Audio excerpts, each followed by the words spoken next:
ये 115वां एडिशन है लाभम का। मैं चाहता हूँ कि अभी आप थोड़ा ध्यान दें पोडियम की तरफ और जो भी आने वाले स्पीकर्स हैं उनकी तरफ ध्यान दें।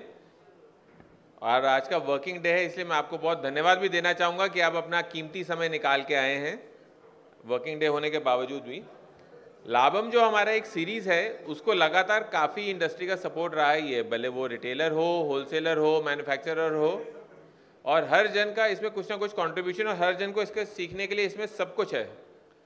आज का भी हमारा सीरीज इसीलिए इतना विशेष है क्योंकि हम जीएसटी पे लेबर चार्जेस बोल लें, वेस्टेज बोल लें, प्रोसेसिंग लॉस बोल लें, इस पे ऐसे इत्यादि काफ़ी टॉपिक्स पे चर्चा करने वाले हैं।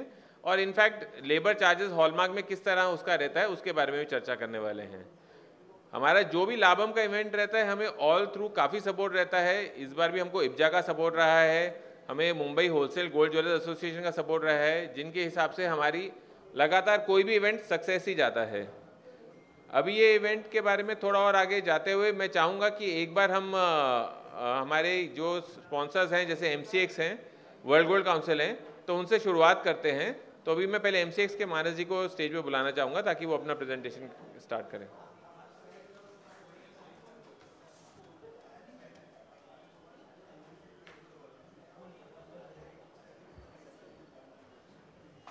थैंक यू साहिल जी, और बहुत बहुत धन्यवाद आप सभी को। मेरा नमस्कार आप यहाँ पे आने के लिए। और मेरा एक ये छोटा सा अवेयरनेस प्रोग्राम है MCX के हिसाब से, क्योंकि काफ़ी सारे जो नया प्रोडक्ट है अभी लॉन्च हो चुका है MCX के प्लेटफॉर्म में। जैसे कि अभी रिसेंटली यहाँ पे हमारा लॉन्च हुआ गोल्ड मिनी 100 ग्राम्स का, और उससे पहले हम लोग सिल्वर मिनी ऑप्शंस का भी लॉन्च किए थे, सिल्वर मिनी का। तो आगे जाके और भी ज़्यादा कॉन्ट्रैक्ट जो है वो लॉन्च होने वाला है, जो कि छोटा टेन्योर रहेगा। उसका साइज़ जो कॉन्ट्रैक्ट साइज़ जो है गोल्ड 1 kg का भी रहेगा, और 15 डेज का उसका एक्सपायरी का भी वो भी लॉन्च करने वाले हैं आगे जाके। और बहुत सारे जो रिफाइनर्स हैं वो भी हम लोग आगे जाके ऐड करने वाले हैं। जैसे कि आप सभी को पता है,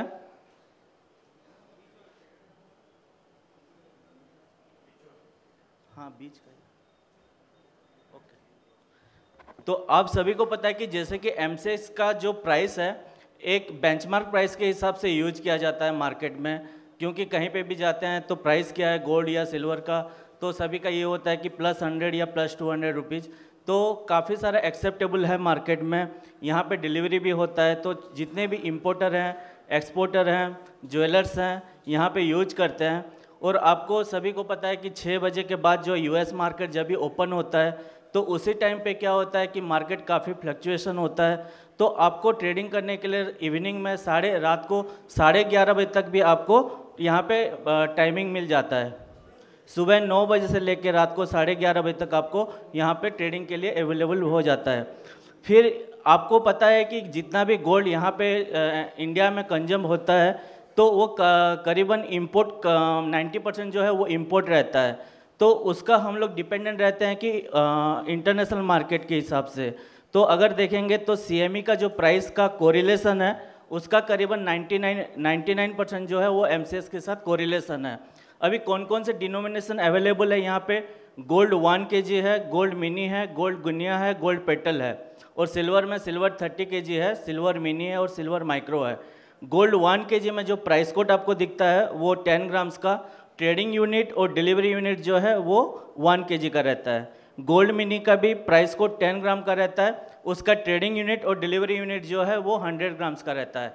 गोल्ड गुनिया का जो रहता है वो प्राइस कोड भी 8 ग्राम का रहता है, ट्रेडिंग यूनिट और डिलीवरी यूनिट भी जो है वो 8 ग्राम का रहता है। गोल्ड पेटल का वैसा ट्रेडिंग यूनिट और प्राइस कोड और डिलीवरी यूनिट तीनों के तीनों जो है वो 1 ग्राम का रहता है।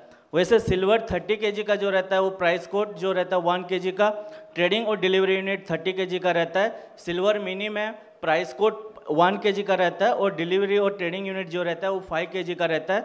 और सिल्वर माइक्रो का सब कुछ 1 kg का रहता है, ट्रेडिंग यूनिट भी उसका है, प्राइस कोड भी और डिलीवरी यूनिट भी जो है वो उसका 1 kg रहता है। और यहाँ पे जितने भी कॉन्ट्रैक्ट है सारे के सारे डिलीवरेबल कॉन्ट्रैक्ट है। जब भी एक्सपायरी होता है आपका पोजीशन अगर ओपन रहेगा तो ये आपको डिलीवरी मार्क होगा। अगर आपका बाय पोजीशन के साइड में है तो आपको लेना पड़ेगा माल, अगर आप सेल के साइड में है तो आपको माल देना पड़ेगा। इसका जो बेस्ट डिलीवरी सेंटर है वो अहमदाबाद है, तो आपको डिलीवरी जो है वो अहमदाबाद में मिल जाएगा। और इसका जो क्वालिटी स्पेसिफिकेशन है आपको LBMA अप्रूव्ड रिफाइनरी का यहाँ पे है, लेकिन हम लोग अभी गोल्ड मिनी में जो इंडियन रिफाइनर है उनको भी ऐड किए हुए हैं, जैसे कि MD ओवरसीज और कुंदन जो है उनका भी माल यहाँ पे डिलीवरी होता है। और आगे जाके हम लोग और भी रिफाइनरी जो है यहाँ पे ऐड करने वाले हैं, जो कि एक स्ट्रिंजेंट ऑडिट होता है, फाइनेंशियल ऑडिट होता है, टेक्निकल ऑडिट होता है, और उनका जो ऑडिट होके उसके बेसिस पे हम लोग यहाँ पे एम्पनल्ड करते हैं MCS के ऊपर, और उनके वहाँ यहाँ पे जो है वो डिलीवरी उनका लगेगा।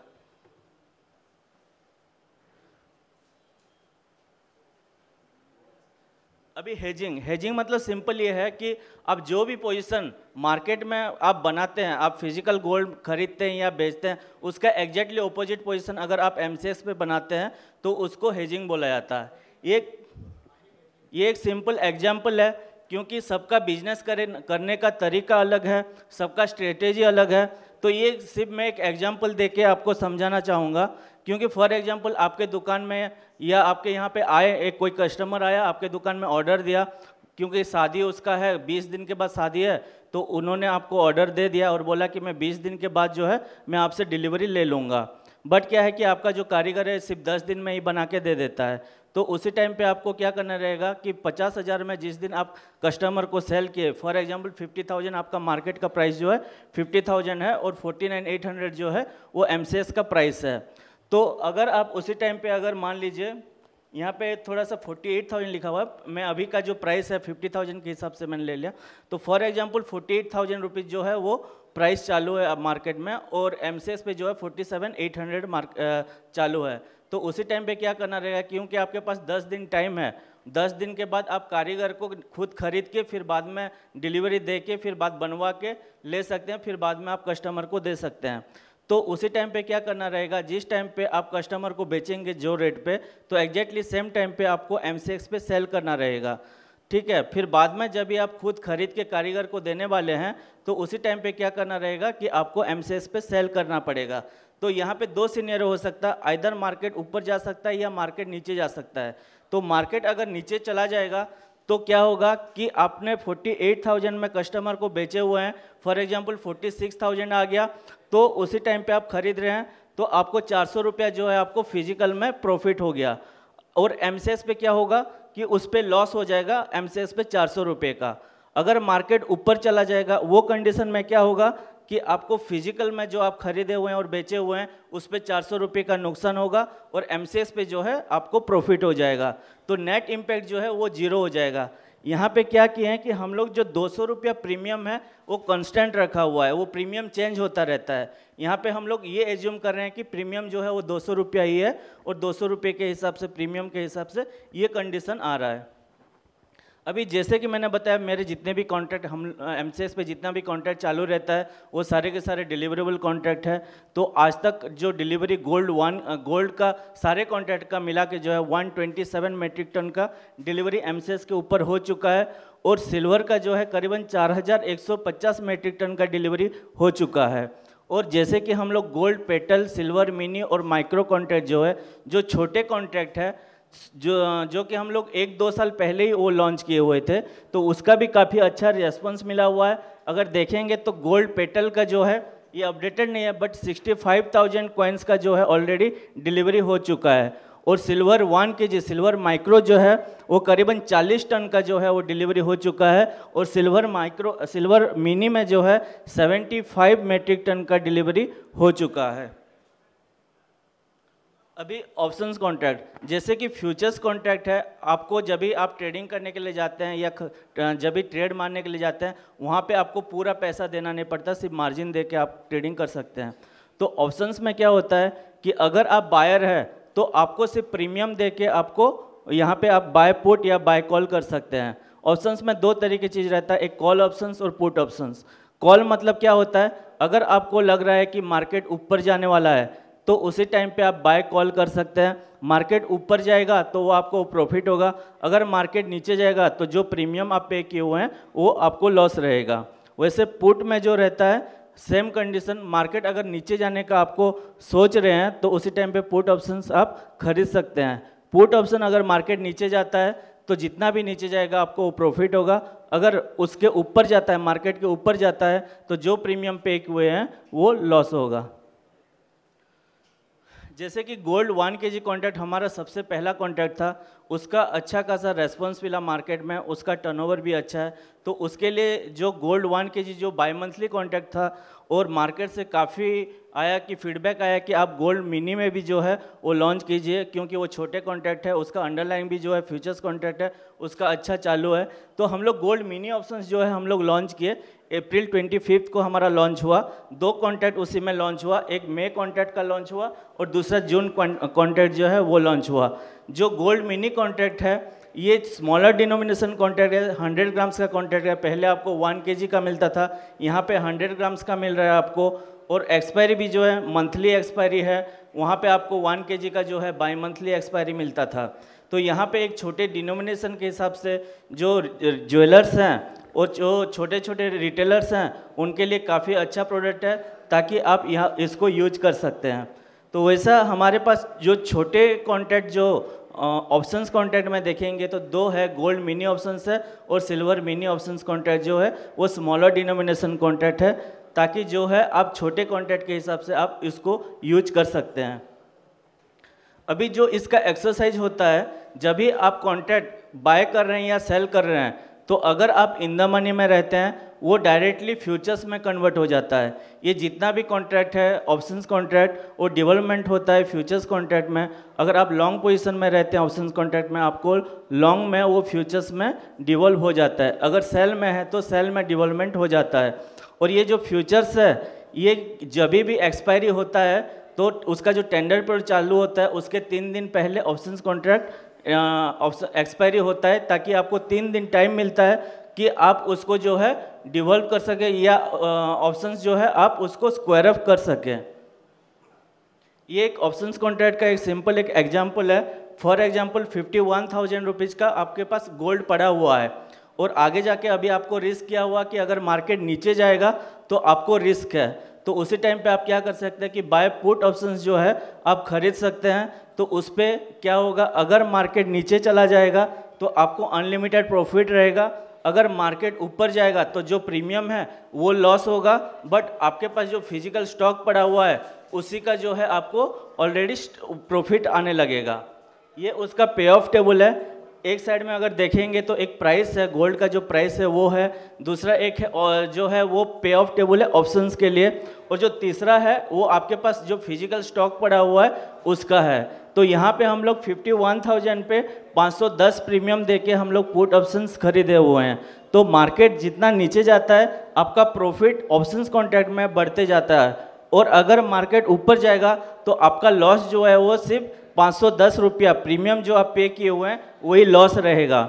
वैसे अगर देखेंगे तो ये जो फिजिकल स्टॉक आपके पास जो पड़ा हुआ है, जो मार्केट ऊपर जाएगा तो उसी टाइम पे आपको प्रॉफिट होगा, और जब भी मार्केट नीचे जाएगा तो आपका फिजिकल स्टॉक में लॉस होगा।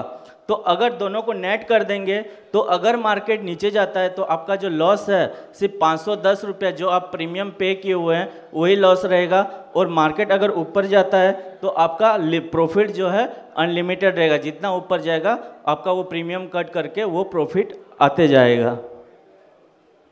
ये ऑप्शंस का जो है एक कॉस्ट टेबल है कि आपको कॉस्टिंग कितना लगेगा अगर आप वहाँ पे ट्रेड कर रहे हैं। तो अगर आप बायर कॉल ऑप्शंस का बायर हैं तो आपको करीबन 3.2 रुपीज़ का जो है वो ट्रेड का चार्ज लगेगा।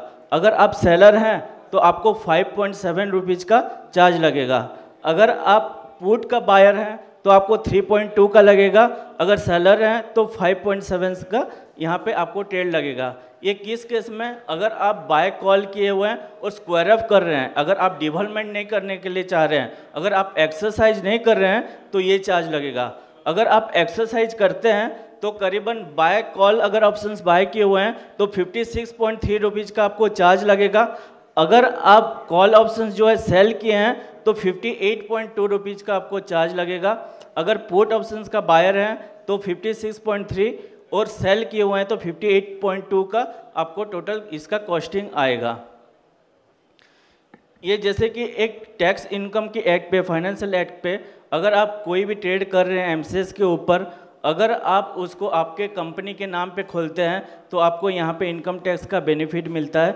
आपको टैक्स जो प्रॉफिट हो या लॉस हो वो आप अपने बुक में दिखा सकते हैं। Thank you. यहाँ पे मैं अपना प्रेजेंटेशन ख़त्म करता हूँ। अगर कोई क्वेश्चन है तो पूछ सकते हैं। Okay sir. गोल्ड 1 kg में उतना लिक्विडिटी नहीं है, इसके लिए छोटे कॉन्ट्रैक्ट, लेकिन वॉल्यूम है। दिन में करीबन 1 टन के अराउंड वॉल्यूम होता है उसका। हाँ, 1 टन के अराउंड जो है वो वॉल्यूम होता है। Thank you. Over to Sahil जी।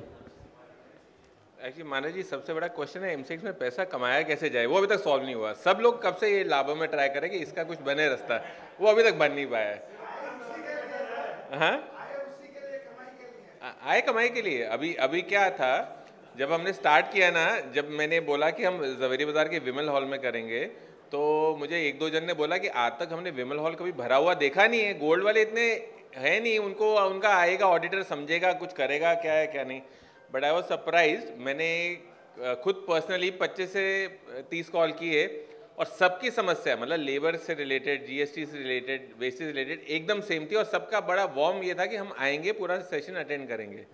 हम सेशन को अभी और ज़्यादा बातों में नहीं उलझाएंगे। एक WGC का एक क्लिप हम देखेंगे, एक 45 सेकेंड का एक क्लिप है। To live by principles. It might sound challenging, but think about it. It's quite easy to say, I'm principled. All it takes is 4 syllables. It's only when you walk 4 steps alone on a principled path that you'll know what it really takes. If you can continue walking, you'll find your way at every turn. The principled path is full of challenges that life throws to those who live by principles. Of course, it's possible, but it is difficult to be principled alone. You see, even principles can't do much on their own. Even principles need people to follow them, like a leader. If we all follow the same principles, they can be so much more. We can be so much more. If we live by principles together, they become culture and tradition. Social values that can foster many generations in the future of our children and their children. No matter what it takes, no matter what principles demand of us, if we come through together, we'll reap more than we sow. So let's work together, let's rise together, let's shine together, let's stay principled together. You, me, all of us. इसी में फायदा है। स्वर्ण आदर्श अभियान, an industry initiative. ये World Gold Council का presentation था। But I must tell you कि जो हमारा जवेरी बाजार है ना, ये पूरे वर्ल्ड का होलसेल मार्केट, अभी खाली इंडिया का नहीं रह गया है। और ये सब आप लोगों की वजह से ही है, और सबकी समस्याएं, भले कस्टम, जीएसटी, इनकम टैक्स। पहले तो कस्टम होता नहीं था ज्वेलर्स के लिए इतना प्रॉब्लम, लेकिन अभी तो कस्टम भी पार्ट हो गया है। और इस प्रोग्राम को आगे बढ़ाते हुए आई वुड वांट संयम भाई, vice chairman GJC, to take over the DISE.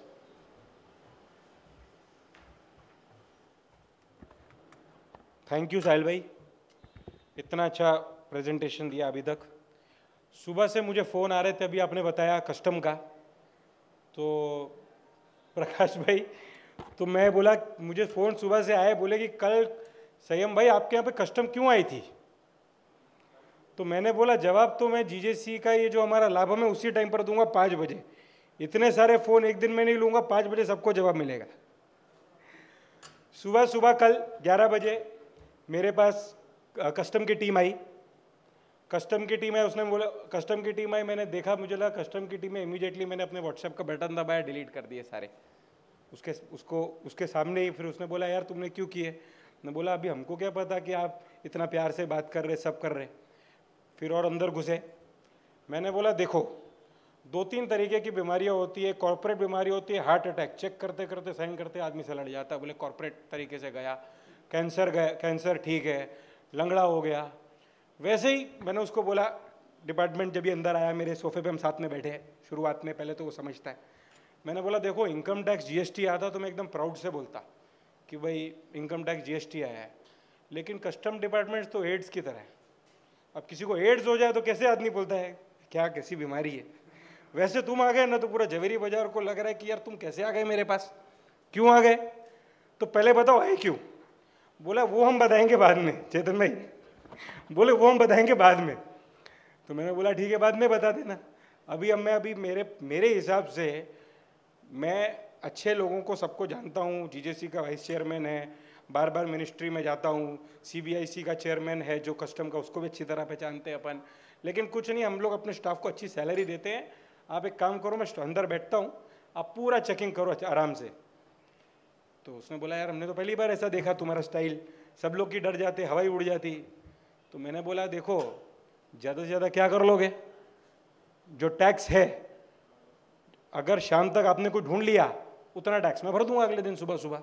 तो आप टेंशन मत लो, आप ढूंढो, रात तक बैठो ढूंढो, कोई तकलीफ नहीं है। तो तीन आदमी चेकिंग कर रहे थे। तो मार्केट से फ़ोन आया मेरे मोबाइल पे, मैं तो सब फ़ोन उसने पहले मेरे से लिया स्टार्टिंग के 1 घंटे में। बाद में मैंने बोला भाई वापस दे दे, क्योंकि एडिक्शन है व्हाट्सएप और फेसबुक, ये एडिक्शन हो गई है, हर आधा घंटा नहीं देखते तो स्ट्रेस आ जाता है। तो उसने 1 घंटे बाद दे दिया फ़ोन। मार्केट से फ़ोन आया यार, बोले यार 25-30 आदमी है तुम्हारी दुकान में। मैंने बोला सामने ही बैठे हैं 3 जन हैं, बाकी हमारी दुकान का थोड़ा जो बड़ा सेक्शन है वो बड़ा है, तो उधर सब लोग जिधर 7-8 जगह कस्टम की प्रॉब्लम है चाय पीने इधर ही आ रहे। तो 15-20 लोग नहीं आए, 3 लोग आए और बाकी 15 लोग चाय पीने आते जा रहे थे, फिर वापस चले आते थे। तो शाम तक हुई। फिर रात को मैंने बोला यार अभी एक बात बताओ, मैं एजुकेटेड हूँ, कस्टम लॉ मैंने समझा हुआ है, जितनी अक्ल है उतनी तो आती है, पूरा आपकी तरह नहीं पढ़ा होएगा, तो बताओ किस तरीके से तुम आए, क्यों आए। उसने बोला सन 2000 XYZ में, अभी 1 आधे साल पहले आपने जो मेटल 2 किलो खरीदा था ना, वो मेटल के अंदर है ना, उसके बुक्स में नहीं दिख रहा मेरे को। मैं बोला नहीं दिख रहा, साले मेरे पास क्यों आ गए हो, उधर पास जाके चेक करो। बोले ठीक है वो हम कल जाएंगे, अभी आप बताओ। मैंने बोला मैंने जीएसटी भरा, उसका जीएसटी सेट ऑफ मिला, सब हुआ। तो उसने बोला कि भाई जो भी है हमने चेक कर लिया है, सब पेपर सही है, अब हम जा रहे हैं। अगले दिन कल हम 4 दिन यहाँ ही हैं, जयपुर से आए, 4 दिन हम यहाँ ही हैं, और जवेरी बाजार में जहाँ जहाँ इसका बुलियन ये सिस्टम से गया वहाँ जाएंगे। मैंने बोला आपकी इच्छा।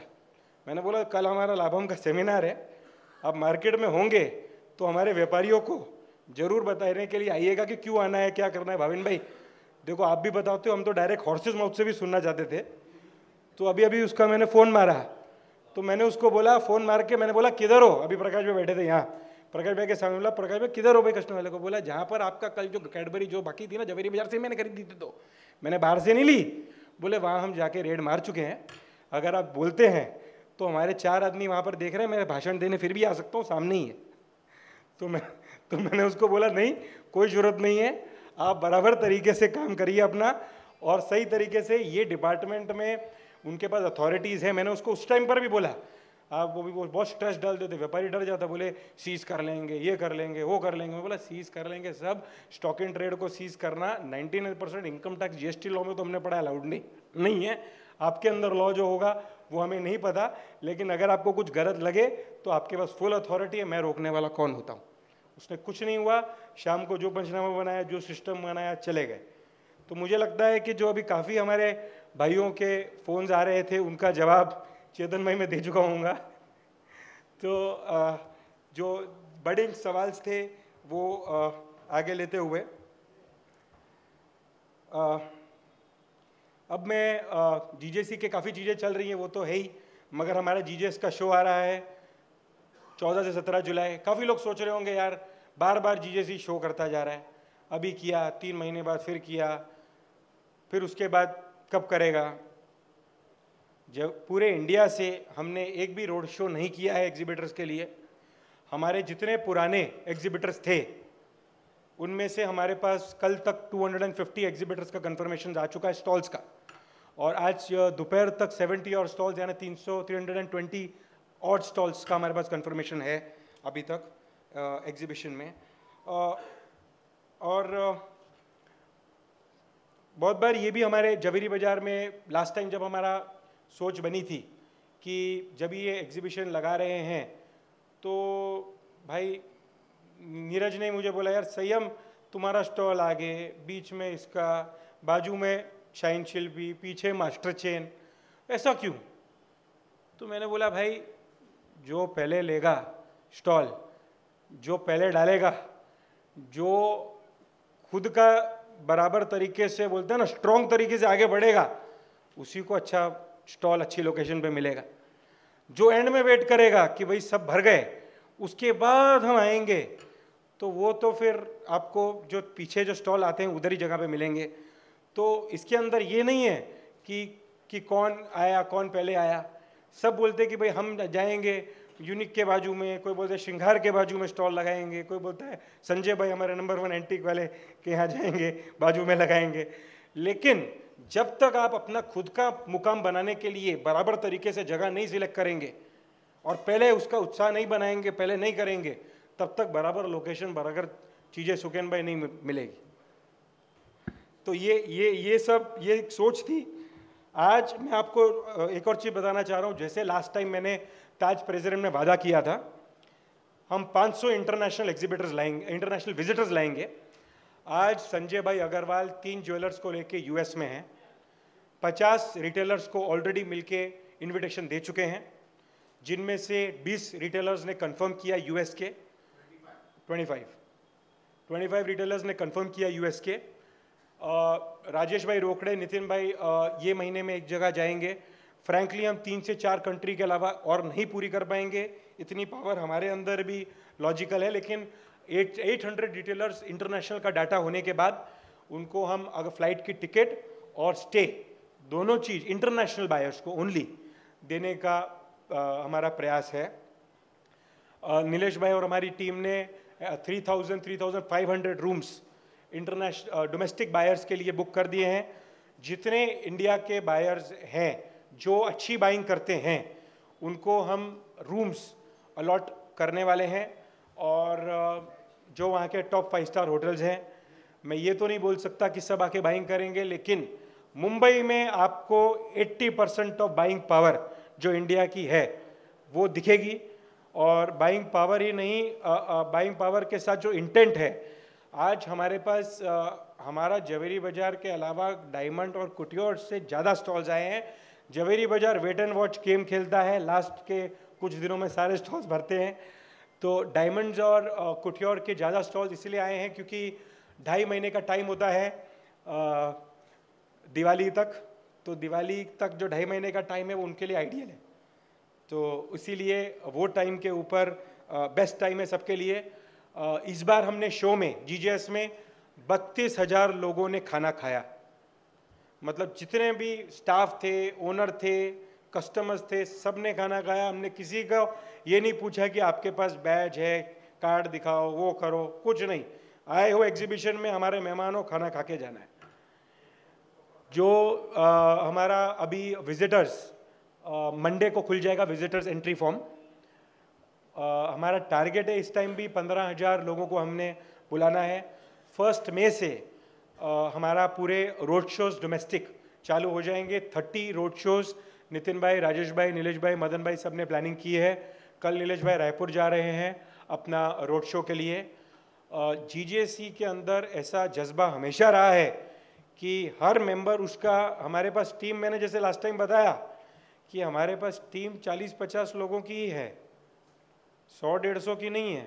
लेकिन बाकी जो 70 लोग हैं हमारे ZCMs और हमारे COS और उनकी जो टीम है, इस पावर से काम करेगी ये टाइम पर भी कि आपका जो बिजनेस है आने वाले जुलाई के अंदर 3 महीने का पूरा बिजनेस हम इस शो के अंदर गारंटी देते हैं सबका हो जाएगा। जितने कॉरपोरेट्स हैं सब हैं, सबको बुलाया जाएगा। 2.5 लाख स्क्वायर फीट का वेन्यू, 48 DFMD। एक भी हमारे पास 16,000 विजिटर्स होने के बावजूद एक लाइन नहीं लगी एग्जीबिशन के अंदर, एक लाइन नहीं लगी।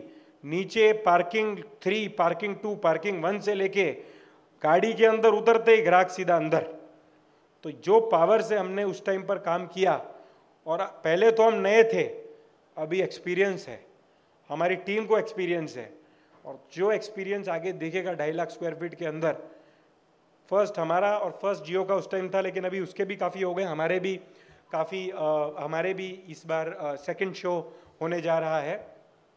मैं यही चाहूँगा जो वेटिंग एट द फेंस हैं वो आगे आके अपना दें, आने वाले 10-12 दिन में हम इसका अलॉटमेंट कर देंगे। जिस स्पीड से चल रही है हमारी टीम, जो जितने भी 15 लोग हैं वो इंडिया के अंदर सब एग्जिबिटर्स को फ़ोन करके अपने एक एक करके सबके फॉर्म्स ले रहे हैं। एक और बात मैं कहना चाहूँगा कि बहुत बार ऐसे सोचते हैं कि इधर लें पार्ट, उधर करें, क्या करें। जीजेसी एक ऐसी संस्था है जिसने हमेशा गोल्ड सेक्टर के लिए काम किया है। गोल्ड सेक्टर मतलब आदमी अपने कोई एक्साइज का इश्यू हो, जीएसटी का हो। बाकी भाविन भाई के साथ हमने बैठ के 112 लाभम किए हैं। कोई भी नज़दीक का फ़ायदा देख के लिए दूर का नुकसान नहीं होना चाहिए गोल्ड इंडस्ट्री का। आज हमारा मान लो, आज आपको मैं बताता हूँ, डायमंड इंडस्ट्री से सीखने की ज़रूरत है। एक तकलीफ आती है, पूरा वहाँ पर इंडस्ट्री बीडीबी में नीचे कैबिन में आके बैठ के डिस्कस करती है, मिनिस्ट्री में फ़ोन लगाती है, अपना लॉ सही करके आती है। लूज डायमंड पे प्रकाश भाई आज भी 2.25% है जीएसटी, और हम 3% पे झूल रहे हैं, 0.25। देखो यार मेरी गलती हो गई, थैंक यू मदन भाई। तो जो हमारा है वो हम 3%, अरे काहे को नहीं हो सकता, हमने कोई गलत, हम कोई ऐसा कॉन्ट्राबैंड बेच रहे हैं क्या? यूनिटी लाओ, यूनिटी लाओ। जितना फाइनेंस हमारे पास जीजेसी और जीजेएस के अंदर आता है, एक एक रुपया खर्चा होता है जीजेसी के मेंबर्स के ऊपर, और जीजेसी मिनिस्ट्री में जाके करता है। और मैं प्राउडली बोलता हूँ कि जीजेएस के पहले हमारे पास बिल्कुल फंड नहीं था, सारा फंड जो था वो हम खर्चा कर देते थे वही साल। पीएमआई से कमाया विनोद जी और पीएमआई में ही खर्चा कर दिया अगले टाइम, उसके बाद तो उस टाइम नहीं था, अभी तो फंड इकट्ठा हो गया है। तो अभी फंड इकट्ठा होने के बाद हम फिर मिनिस्ट्री में गए। आज राव साहब दानवे जी फिर आए थे, सुबह हमारे घर आए थे और चाय पी। हमने बोला कि भाई ये जीएसटी का जो लॉ है, बड़ा जवेरी बाजार में फ़ोन आ रहा है, जीएसटी का जो लॉ है उसके अंदर काफ़ी सुधार की ज़रूरत है। कस्टम वाले कभी भी फ़ोन उठा, कभी भी आ जाते हैं, उनको तो क्या चाहिए कि भाई आ जाए तो कुछ ना कुछ सिस्टम बैठ जाए। कभी दूसरी डिपार्टमेंट आ जाता है, तो उसको कैसे संभला जाए। तो आने वाले 7 से 8 दिन बाद हम वापस जा रहे हैं दिल्ली मिनिस्ट्री में। जितने भी प्रॉब्लम्स हैं, और कोई भी प्रॉब्लम हो उसका पैसे के बिना निवारण नहीं है। पैसा मतलब लॉयर को, लॉयर की जो फीस है वो हमारी 60 लाख to 1 करोड़ की फीस जाती है हर साल लॉयर की।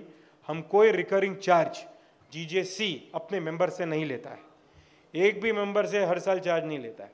जो ले लिया आपने 1.5 लाख रुपया आपका हो गया, वो आपका जब तक आप हैं, जब तक आपकी कंपनी है वो लागू है। तो मेरी ये सोच थी। अभी मैं आप सबसे निवेदन करता हूँ कि आगे बढ़ चढ़ के आए, हमारी जो कमेटी है उसके अंदर भी सब इन्वॉल्व हों।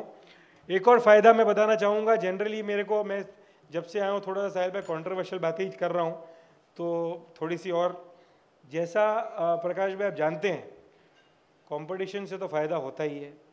प्रकाश भाई का कल फ़ोन आया मुझे, जब ताज में मिले, किरण भाई सुंदरम मिले मुझे ताज में, प्रेसिडेंट, बोले सयम भाई अभी आप जो जुलाई में शो कर रहे हो उसके अंदर नीचे स्टॉल है, ऊपर मत बनाना।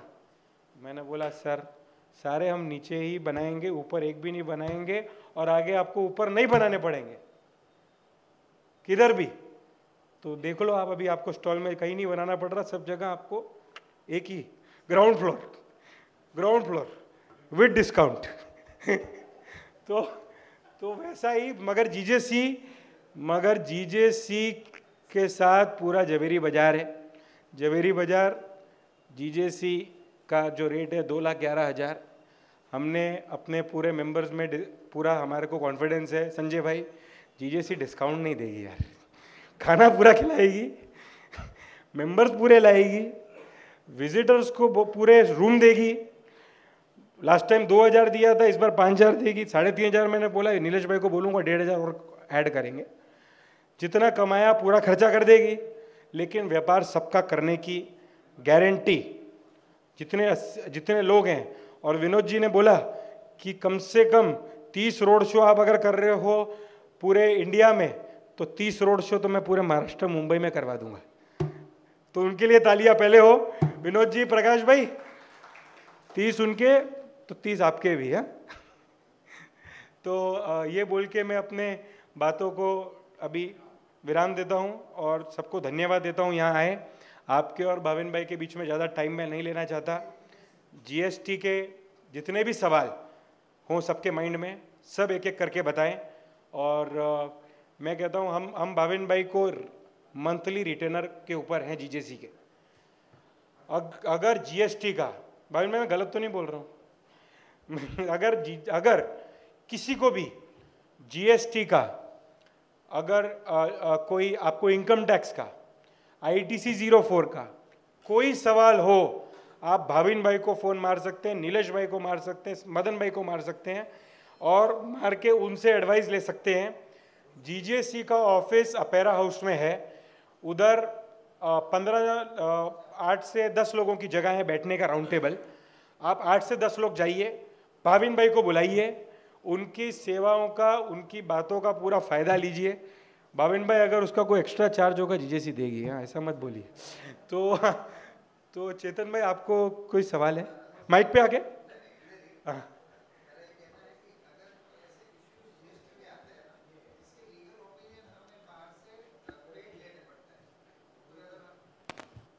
ऐसे इश्यूज जो आते हैं जिसकी ओपिनियन हमें बाहर लीगली पेड करने पड़ते हैं, तो अगर अपना जीजेसी से अगर कोई ऐसी कोई सुविधा मिल जाए लोगों को कि लीगल ओपिनियन कि भाई ये क्वेश्चन है और it is with in a law और ऑफिसर्स मान नहीं रहे, तो ऐसी सुविधा मेरे ख्याल से आपको करनी चाहिए। तो मदन भाई आप बस फाइनेंस पास कर देना, भाविन भाई को हम हर बार अपने साथ रखेंगे इसमें।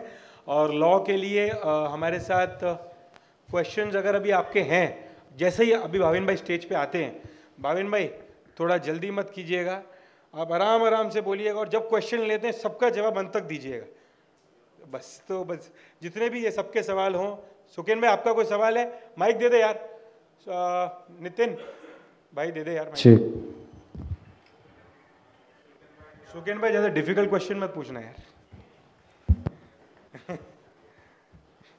संयम भाई मेरे जगह पे आपको डालिए। 2 जुलाई केरल का शो है, 14 to 17 जुलाई आपका शो, और 4 to 8 अगस्त हमारा शो। तो सर मेरे पास खाली XKG मेटल है। वो तो बुलियन वाले बता सकते हैं, लेकिन अभी मैं फिर भी जवाब दूंगा सुकेन भाई। देखिए अभी इसमें क्या है, जब भी हमने लास्ट टाइम अपनी एग्जीबिशन की थी, उसमें 250 से 300 लोगों की वेटिंग थी। जब भी पहले भी बड़े शोज होते आ रहे हैं, उनमें होता है डबल सोल्ड, मतलब आपका माल ही नहीं बिकता है, शो भी 2 बार बिक जाता है। तो उसी तरीके से ऐसे बहुत लोग हैं सुकेन भाई आज भी, और आज भी जब हमारे 320 लोग का मैं नाम बोल रहा हूँ, उसमें 40 लोग नए हैं जिसने फर्स्ट टाइम पार्ट लिया है एग्जीबिशंस में। हर किसी को राइट है सुकेन भाई इस एग्जीबिशंस का पार्ट लेना। आप भी हुई, आप तो हमारे साथ हुई, आपने मुझे वादा किया है फर्स्ट डे से। आज केरला के अंदर आपकी कोई इम्प्लीकेशंस हैं, हमारी सबकी इम्प्लीकेशंस हमको जाना है, उसके बाद 15 दिन बाद हैं। तो मुझे लगता है जिस तरीके से आज एक हमारी डोमेस्टिक इंडस्ट्री हम लोग काम कर रहे हैं सुकेन भाई, हमारा जो ऑफिस है 40-50 आदमी का, जो हमारा मंथली 40-50 लाख का खर्चा है, not only on the staff but on our lawyer और ऑन मिनिस्ट्री के दूसरे कामों में, हमें अगर ये कंटिन्यूस नहीं करते रहेंगे तो हम सर्व कैसे करेंगे। आज बात चल रही थी कि भाई चेतन भाई ने बताया, अभी संजय भाई बोल रहे, पीछे गुड्डू भाई बैठे, बोले कि हम कोई लॉ बताओ, लॉ करो। सब चीज़ की रिटर्नरशिप के लिए चार्ज लगता है, हर चीज़ का। एक बात है, एक दो चीज़ें हैं इसके अंदर, मुझे बताता हूँ, इसके अंदर चार्ज लगता है। जीजेसी को हर चीज़ करने के लिए, ऑफिस आगे चलाने के लिए, सिस्टम बनाने के लिए, मिनिस्ट्री में लॉ बनाने के लिए, सब चीज़ के लिए चार्ज लगता है। वो चार्ज हम अपनी सर्विसेज से कर सकते हैं। आपको ये नहीं बोल सकते, आप बोलो भी तो भी नहीं बोलेंगे कि हमसे ऐसे ही ले लो, हमसे आपको करना ऐसे ले लो, ना करो, ये नहीं हो सकता। आज जीजेसी सुकेन भाई एक रिटेल बॉडी है। जब हम लोग आज बैठे हुए हैं इसका जो सिस्टम के अंदर, और जितने हमारे डायरेक्टर्स हैं, आज हम रेगुलरली 200-250 लोग अपने जूम पर मुलाकात हमारी होती है, हम लोग मिलते हैं, मतलब अपने सोशल मीडिया के दौरान हम उस तरीके से मिलके लोगों ने पूरा आगे बढ़कर बोला है कि हम आएंगे इसके अंदर। मुझे पता है आपकी प्रॉब्लम है, उसका हल बहुत मुश्किल है, मगर ये बोल सकता हूँ कि ये बोल सकता हूँ कि माल बेचना है। आज अगर एग्जीबिशन में बैठे हैं 100% में से 60-70% बिकता है। अगर 70 के बाद आपके पास 30 बचा, 30 में और 30 ऐड करिए, एक और एग्जीबिशन में आइए। हाँ क्यों संजय भाई? संयम भाई, आई थिंक ये मैक्सिमम लोगों का प्रॉब्लम है, कोई बोलेगा नहीं, लेकिन 3 शोज बोलो ना सुकेन भाई। संयम भाई, अगर जुलाई का शो नहीं किया तो चांसेस क्या रहेंगे फिर नेक्स्ट शो? कोई नहीं है, आप हमारे अभी अप्रैल का शो किया था। अप्रैल का किया, लोकेशन वही है। अगर आपकी इच्छा नहीं है आप उसके ऊपर सोच सकते हैं, इसमें कोई दिक्कत नहीं है। आपको कोई इम्प्लीफिकेशन ऐसी कोई नहीं आएगी। तो मैं बोल रहा हूँ इम्प्लीफिकेशन नहीं आएगी, कोई ऐसी प्रॉब्लम नहीं आएगी। तो आप आपकी सोच से करिए, किसी को कोई जगह देखो। जीजेसी साल में 2 शो करेगा सुकेन भाई। अप्रैल की जगह आपकी नहीं जाएगी। जो दूसरा शो करेगा अगले साल, उसमें जो जगह है जितनी भरेगी उतनी रहेगी। अप्रैल, अगर आपकी सोच अप्रैल की है, अप्रैल में आपका कुछ नहीं जाएगा। जो दूसरा शो होगा अगर वो भर जाता है तो उनको ही फर्स्ट प्रेफरेंस मिलेगी। आई अग्री सुकेन भाई। 2-3 shows continuously, it's I not agree possible. सुकेन भाई, आई अग्री। बट अभी क्या करें बताओ? अभी इसके अंदर अभी बार बार करना। सर, हमारा अपना शो है, think of a different time. I will Why you want to look go into it. 15 days before another show? Sir ये बात मैं इधर नहीं जवाब दूंगा सुकेन भाई, कंट्रोवर्शियल हो जाएगा। जवाब हर चीज़ का है, मैं आपको बस फ़ोन पर दूंगा ये। और कोई कोई क्वेश्चन? ठीक है, साहिल भाई आप आ जाओ। कम। Thank you everybody.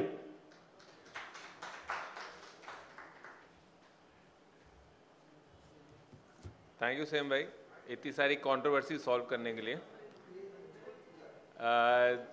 सबसे बड़ी बात यह है कि लास्ट जब हम रोड शो कर रहे थे ना, तो रोड शो में ऐसा हुआ कि पिछले 15 दिन के रोड शो में एग्जीबिशन के पहले हम 6500 ज्वेलर्स को फिजिकली मिले। और इस बार तो हम पूरे प्लान तरीके से जा रहे हैं, तो शायद हम टारगेट ये हमारा 15 या 20 हज़ार फिजिकल ज्वेलर्स को मिलने का हो जाए। और दूसरा, आप जब भाविन भाई को सुनेंगे तो हो सकता है कि आपको कुछ एनर्जी लेवल डाउन जाए या आप जाए, तो उसके लिए हमने अपने जीजेसी की प्रथा ये रखी है कि आपको आपकी सीट पे बैठे ही गर्मा गर्म स्नैक्स भी मिलेंगे और बाद में रबड़ी भी मिलेगी, अगर समझ आ गया सब कुछ तो बाकी अभी मैं भाविन भाई को इन्वाइट करूंगा विदाउट वेस्टिंग एनी टाइम। आइए भाविन जी।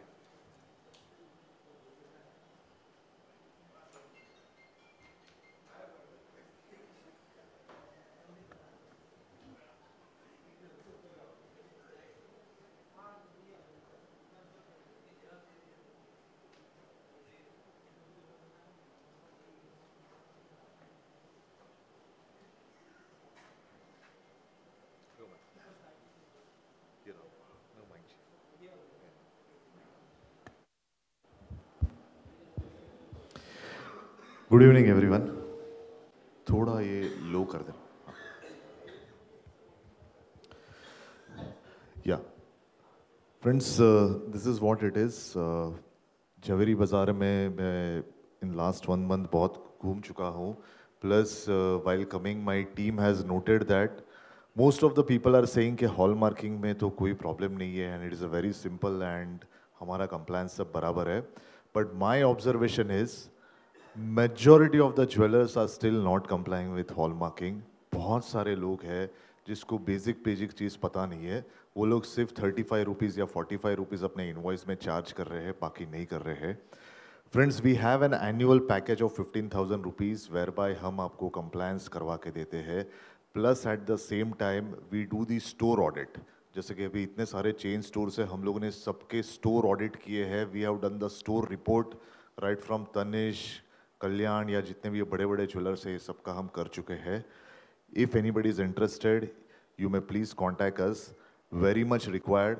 बहुत सारे जन ये भी पूछते हैं कि अगर हम लोगों ने कंप्लायंस नहीं किया तो क्या होगा, क्या इसमें हमें जेल है, क्या इसमें हमें और कोई रिपरकशंस है, हमें इसमें क्या हो सकता है। All that we will see. Please try to focus and be with me. थोड़ा पार्टिसिपेट करेंगे तो थोड़ा मज़ा आएगा। This is a book which we have recently launch on hallmarking. ये जितने भी स्लाइड्स आज प्ले हो गए, this everything is available in the book. आपको ये book, if you are a GSC member, It is freely available. You can take from the GJC office. Yeah. Friends, थोड़ा important topic है. It has been more than 5 years कि GST आ चुका है, but हमारा observation ऐसा रहा है कि देयर आर सम टॉपिक्स जिसके ऊपर आज भी अपने सेक्टर में प्रॉपर कंप्लायंस नहीं हो रहा है. One of the area on which we people are not complying is job work. Job work एक ऐसा है कि अपनी इंडस्ट्री जो है वो काफ़ी लेबर इंटेंसिव इंडस्ट्री है. Job work is a routine phenomenon, काफ़ी रेगुलर बेसिस पे अपने यहाँ पे माल आता जाता रहता है. But we people, majority of the jewellers are still not complying. They are not filing ITC 04 returns. कितने सारे जन को तो पता भी नहीं है कि ITC 04 क्या है. तो please try to be with me and please try to understand. Job work under GST. Friends, job work का मतलब उन्होंने ऐसा बताया गया है कि if you are doing any treatment और process on goods belonging to another registered person, तो उसको जॉब वर्क माना जाएगा. मैंने एक एग्जांपल दिया है यहाँ पे. XYZ एंड कंपनी है जो GST में रजिस्टर्ड है, 24 कैरेट का प्योर गोल्ड बेचते हैं for the purpose of job work to ABC and company. GST is applicable at the rate of 5%. Very simple. I think हम लोग सब लोग ये कर रहे हैं. जब भी जॉब वर्क होता है सामने से 5% लगता है. थोड़ा और आगे बढ़ते हैं. What would happen if the treatment or process is done on goods belonging to unregistered person? Will there be any change in that? The answer is yes. If it is done for an unregistered person, अगर आप कोई unregistered person के साथ काम करते हो तो उसका treatment different होगा. This is an example. Mrs. A है, वो आती है आपके पास 24 कैरेट प्योर गोल्ड लेके सोने का रिंग बनाने के लिए. उसमें GST 5% नहीं लगेगा, लेबर चार्ज के ऊपर 18% लगेगा. आई think this practically everybody is aware, so I am not going much into that, लेकिन एक रिफ्रेशर के लिए मैं फिर से ले रहा हूँ. The last is PQR and company है. यहाँ पे मिसेस A थी, नीचे PQR एंड कंपनी है. Even that company is not registered and they are sending 24 carat gold for the purpose of job work. Again the rate of GST is 18%. This is the government has clarified as per circular number 126, the rate should be 18%. थोड़ा और आगे बढ़ते हैं. I will take the last example first. XYZ and company है, repairing के लिए necklace देते हैं ABC एंड कंपनी को. They are sending it for the purpose of repairing. Rate will be 18% and not 5% because it is a different service apart from job work. It is a repairing service and so the rate will be 18%. Normally सब जब लोग दोनों भी registered होते हैं तो 5% आता है, but just because it is repairing so it should be 18%. The last example, XYZ and company है, ABC एंड कंपनी को माल देते हैं. ABC एंड कंपनी ये टाइम जो कारीगर है वो GST में रजिस्टर्ड नहीं है. कितना GST आएगा? The answer is no GST because the कारीगर is not registered. Very important, this is the HSN code. अगर आप जॉब वर्क में हो तो आपको HSN कोड ये है 998892, 5%. And if you are doing repairs and maintenance it is 9987 and the rate is 18%. बहुत सारे जन है जो HSN कोड भी सही नहीं डालते हैं अपने इनवॉइस में. They don't know what is the right service accounting code. Please try to comply with this. The other question, can the job worker, in addition to the goods received from principal, use his own goods for providing the service? The answer is yes. कारीगर खुद का भी material use कर सकता है. खुद का material use करेगा तभी भी उसको जॉब वर्क ही माना जाएगा. फ्रेंड्स, मैं थोड़ा फास्ट जा रहा हूँ, आगे थोड़े इंपॉर्टेंट पॉइंट्स है इसके लिए. Job work procedure, please try to understand over here. अगर कोई प्रिंसिपल जॉब वर्कर को माल देता है और GST लगा के देता है, सेक्शन 143 फॉलो नहीं करता है, तो उसको ITC 04 भरने की आवश्यकता नहीं है. मैं रिपीट करता हूं, if the principal is sending goods to the job worker on payment of GST, then there is no ITC 04 which is required. ITC 04 क्या है हम वो आगे देखेंगे. अगर प्रिंसिपल कारीगर को माल देता है, GST नहीं लगाता है, देन ITC 04 भरना पड़ेगा. सो GST लगाता है, no ITC 04, no GST, then ITC 04. Principal has a choice, हमेशा उसके पास चॉइस रहता है कि उसको कौन सा ऑप्शन फॉलो करना है. Very important, if you are sending the goods to the कारीगर, अगर आपको 1 साल के अंदर माल नहीं आता है तो इट विल बी डीम्ड कि आपने वो सेल कर दिया है और आपके ऊपर जीएसटी आपको भरना पड़ेगा. So you have to be very careful and you have to prove कि आपको 1 साल के अंदर आपका ये माल वापस आ जाता है.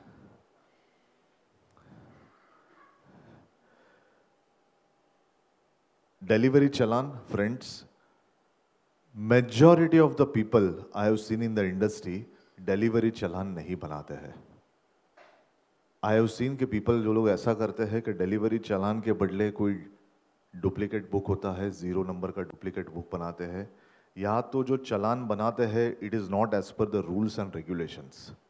Please try to understand this is one of the mandatory requirement. आपके इंडस्ट्री में ई-वे बिल नहीं है. अगर ई-वे बिल नहीं है then this document delivery challan it assumes importance. जब भी माल पकड़ा जाता है या रेड होता है, we try to have a grudge कि हमारा माल क्यों पकड़ा गया, हमारे पास सब डॉक्यूमेंट था, हमने चलान भी बनाया था, सब कुछ किया था, but that challan is not as per the record. Majority of the people are using software. मैं जब भी जवेरी बाजार में देखता हूँ सब लोग के पास सिमिलर सॉफ्टवेयर्स होते हैं, सबकी सेम गलती होती है because they are using the same software. वो सॉफ्टवेयर में अपडेट नहीं किया होता है तो हर एक का सेम मिस्टेक होता है. Please try to understand. You can go back, you can go to your accountant, you can go to your software guy and tell him that you please update and this is required. Delivery challan में क्या क्या होना चाहिए? See this is very basic. 5 साल हो गया है फिर भी people are not complying. Still today people are not making delivery challans as per the law. Delivery challan में क्या होना चाहिए? Date and it should be serially numbered and it should be prepared in triplicate. 3 copy delivery challan की होनी चाहिए. अपने यहाँ पे सिर्फ आदमी 2 कॉपी बनाता है, तीसरा कॉपी बनाता ही नहीं है. बोलता है आवश्यकता ही नहीं है, ज़रूरत ही नहीं है तो क्यों बनावे. But it is mandatory as per the law. We will see why it is required. 3 copies mandatory. Date and number होना चाहिए. Name and address of the consignor and consignee. HSN code, quantity of goods, taxable value, place of supply and signature. And the last is important, it should be original for consignee. ये सब wordings लिखे होने चाहिए. Original for consignee, duplicate for transporter and triplicate for consignor.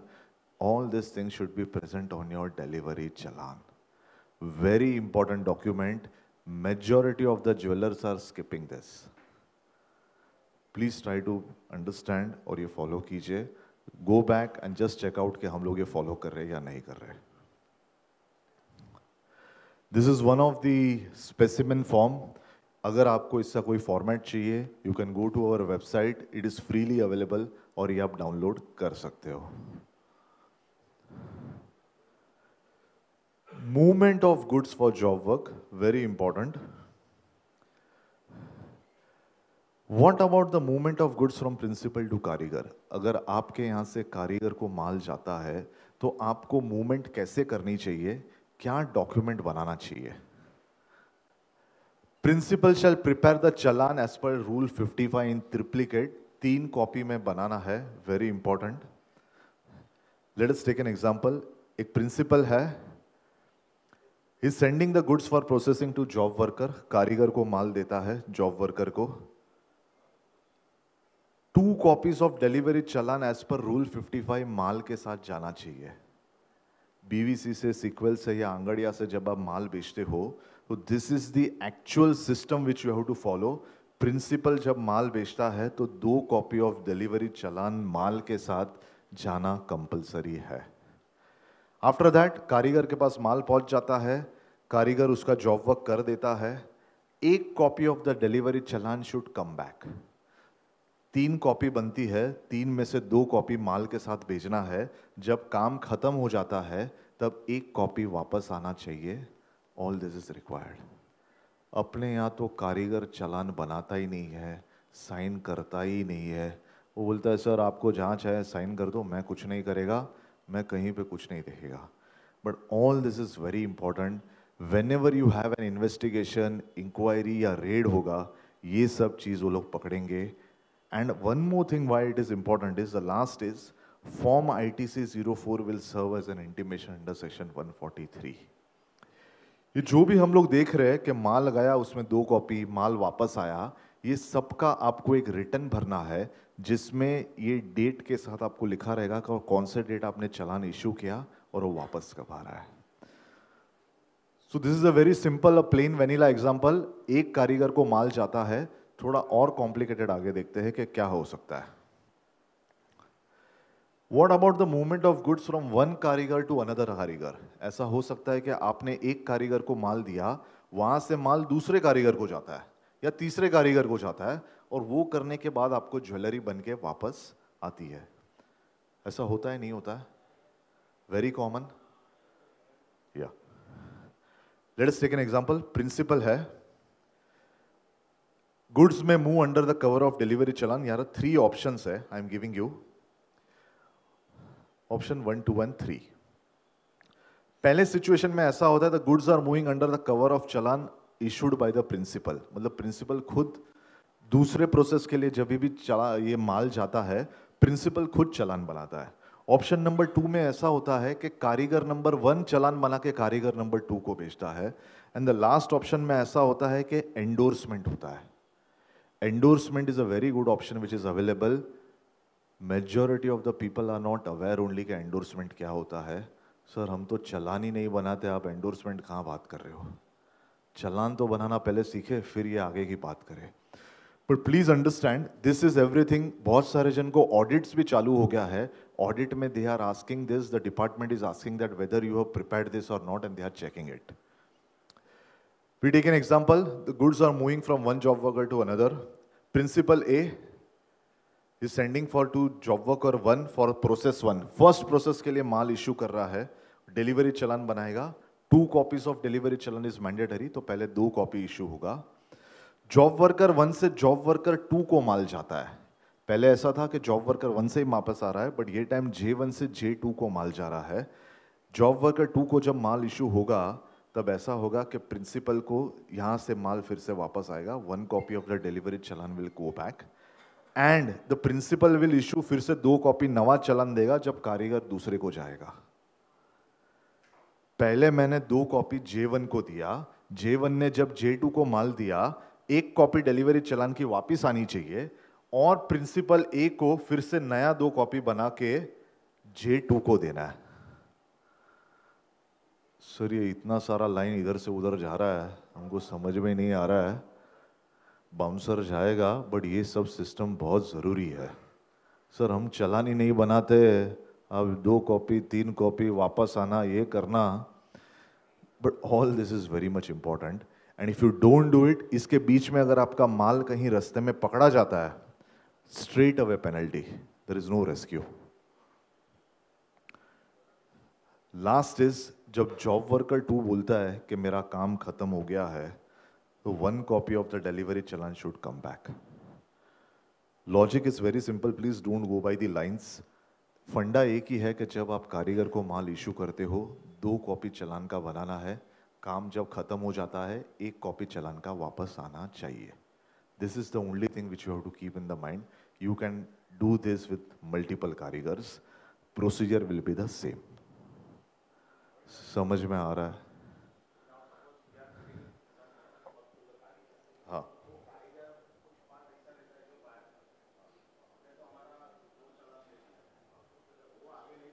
हाँ, तो फिर वो तो आपका माल आपका ही है ना, तो उसको भी तो देना पड़ेगा, चालान बनाना ही पड़ेगा। ऐसा हो सकता है, या करेक्ट करेक्ट करेक्ट। तो जिसका माल है उसको फिर भुगतना पड़ेगा। Definitely you have to ensure that even he is complying. वो आगे माल अगर किसी को इश्यू कर रहा है, आपने यहाँ से राजकोट माल दिया, वो राजकोट में 2-3 प्रोसेस कराता है, मीनाकारी वर्क, एनिमल, ये वो कास्टिंग या what ever is doing it, उसके लिए जब वो माल इश्यू करता है बाहर, तो उसको भी ये चालान बनाना पड़ेगा if is registered under GST। Sorry, सुना ही नहीं इधर। हाँ, वो हम लोग आगे आएंगे, we will see that in the next example. यहाँ तक अगर समझ में आ गया तो भी बहुत बड़ा बात है, बिकॉज ये इतना सारा लाइन में सब लोग घूम जाते हैं।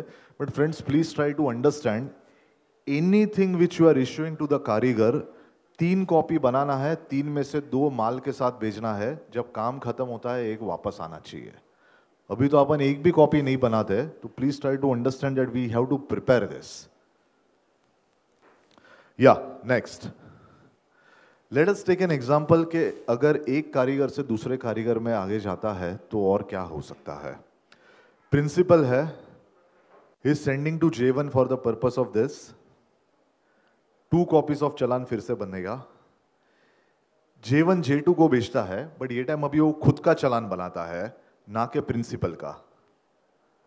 2 copies of delivery challan J1 को बनाना है। नीलेश भाई जो आप पूछ रहे थे वो ये एग्जांपल है, A से J1 को जाता है, J1 आगे दूसरे प्रोसेस के लिए J2 को भेजता है, तो J2 खुद अपना डिलीवरी चलान बनाता है, 2 कॉपी ऑफ चलान उसको देना पड़ेगा। पहले ऑप्शन में हम लोगों ने देखा कि A बना के देता था J2 को, बट यहां पे हम लोग देख रहे हैं कि J1 2 कॉपी ऑफ डिलीवरी चलान बनाता है। रिटर्न कैसे होगा? J2 का जब काम खत्म हो जाएगा वो 1 copy of the delivery challan J1 को वापस देगा। J1 का जब काम खत्म हो जाएगा वो फिर से 1 copy of delivery challan principal को वापस देगा। A J1 J2, I think this is all linkage. ये इजी है, फॉलो करेंगे तो सब इजी है वसंत भाई, लेकिन अपन फॉलो ही नहीं कर रहे। डेफिनेटली डेफिनेटली ये होना चाहिए, because they are not complying, they are not preparing. और जब माल पकड़ा जाता है तब संयम भाई के पास आते हैं कि क्या करें, सेमिनार रखो, सेमिनार रखो। हाँ, मैं परमानेंट हूं, लेकिन ऑफिसर परमानेंट नहीं है ना। Let us take one more example. I think this is the last example, but please try to be with me. Friends, I can understand this is a bit heavy topic, but ये चीज़ हम लोग follow नहीं कर रहे हैं। इसके आगे का जो रिटर्न है वो भी हम लोग फाइल नहीं कर रहे हैं। Please try to be with me. Endorsement का ऑप्शन है, ये इससे भी सिंपल ऑप्शन है, provided we follow it. Principal है, प्रोसेस 1 के लिए J1 को माल बेचता है,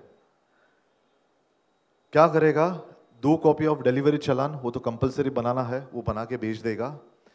J1 से फिर से माल आगे जाता है J2 के लिए, लेकिन J1 बहुत छोटा आदमी है, बोलता है मैं चलान बलान नहीं बनाता हूं, मैं GST में रजिस्टर्ड भी नहीं हूं।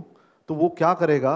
जो उसको 2 कॉपी ऑफ चलान प्रिंसिपल से आया हुआ है वही कॉपी पे एंडोर्समेंट करके पीछे थप्पा मार के दे देगा, वो उसको आगे एंडोर्समेंट के लिए करके दे देगा।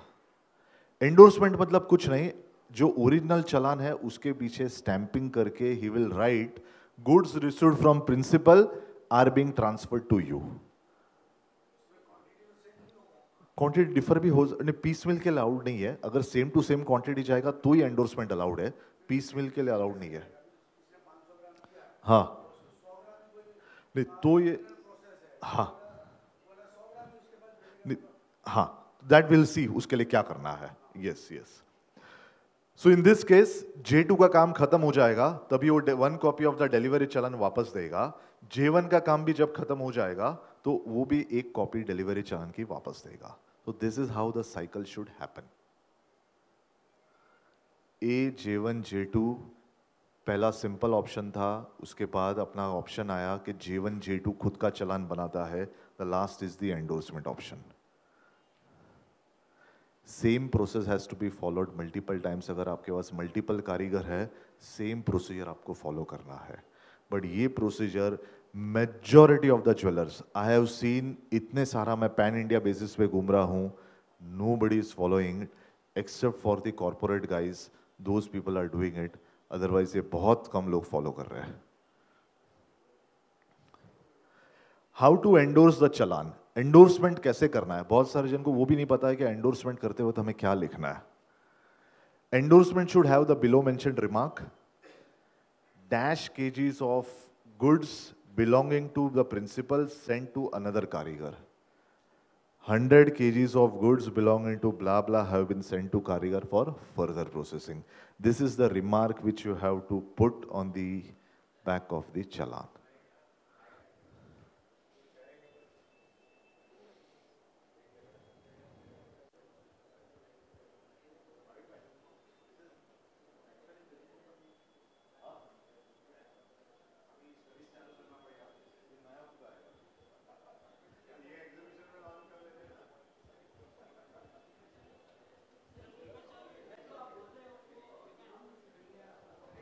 सॉरी, हाँ, वो साहिल भाई वो बुक यहाँ पे है।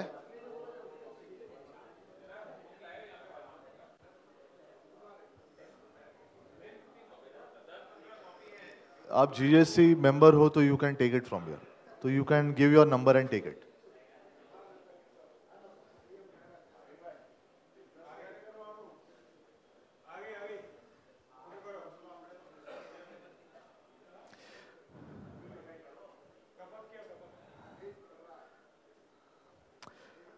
Okay, so this is what the remark आपको इसके ऊपर देना है। And last is piece mill return of goods. Someone was asking कि अगर मैंने मान लो कि 100 ग्राम माल दिया है बट हमको पीस मिल 10 ग्राम 20 ग्राम ऐसे वापस आ रहा है, पीस मिल के लिए एंडोर्समेंट का ऑप्शन नहीं है, आपको पूरे का पूरा माल वापस आना चाहिए तो ही ये एंडोर्समेंट का ऑप्शन अलाउड है।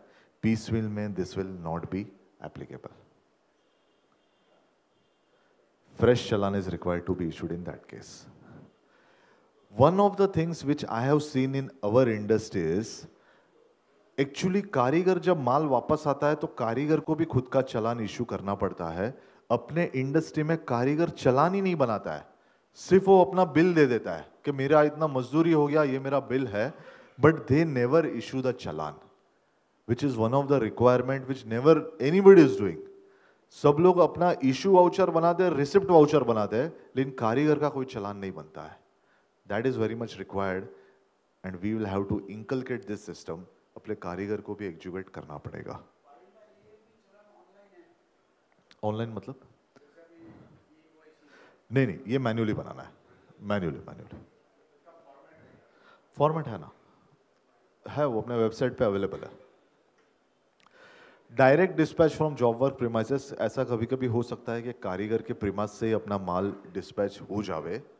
That is allowed provided the कारीगर इज रजिस्टर्ड, या तो आप कारीगर के प्लेस ऑफ बिजनेस को आपकी एडिशनल प्लेस ऑफ बिजनेस बताते हो।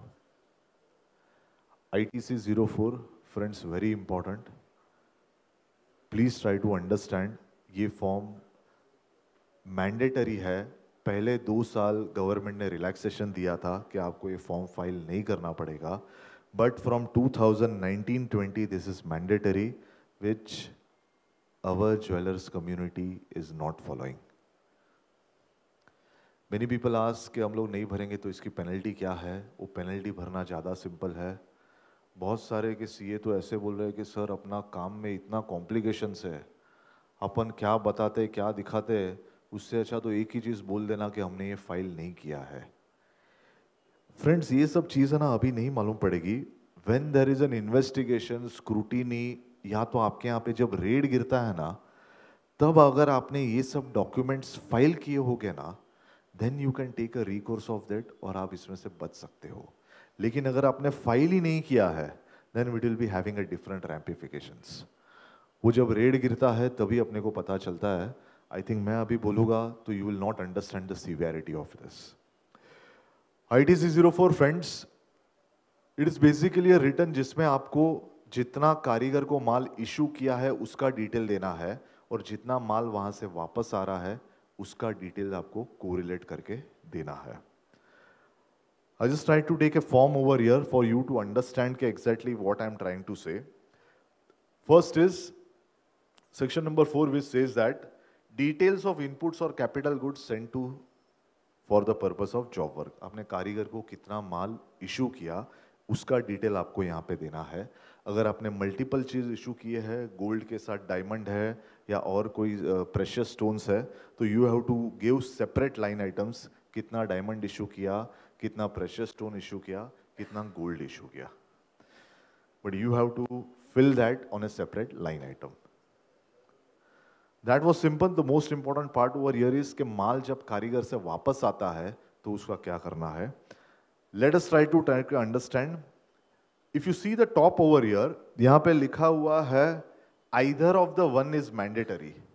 आपको 1 और 2 में से कोई भी एक कॉलम भरना है। GST of the job worker, या तो अगर वो अनरजिस्टर्ड है तो उसका स्टेट, वो कौन से स्टेट से माल आ रहा है।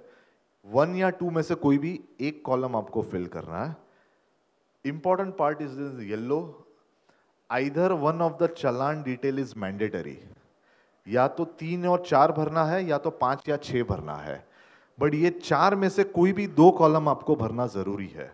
मैं रिपीट कर रहा हूं, either you have to fill column number 3 and column number 4 और column number 5 and column number 6। Column number 3 क्या है?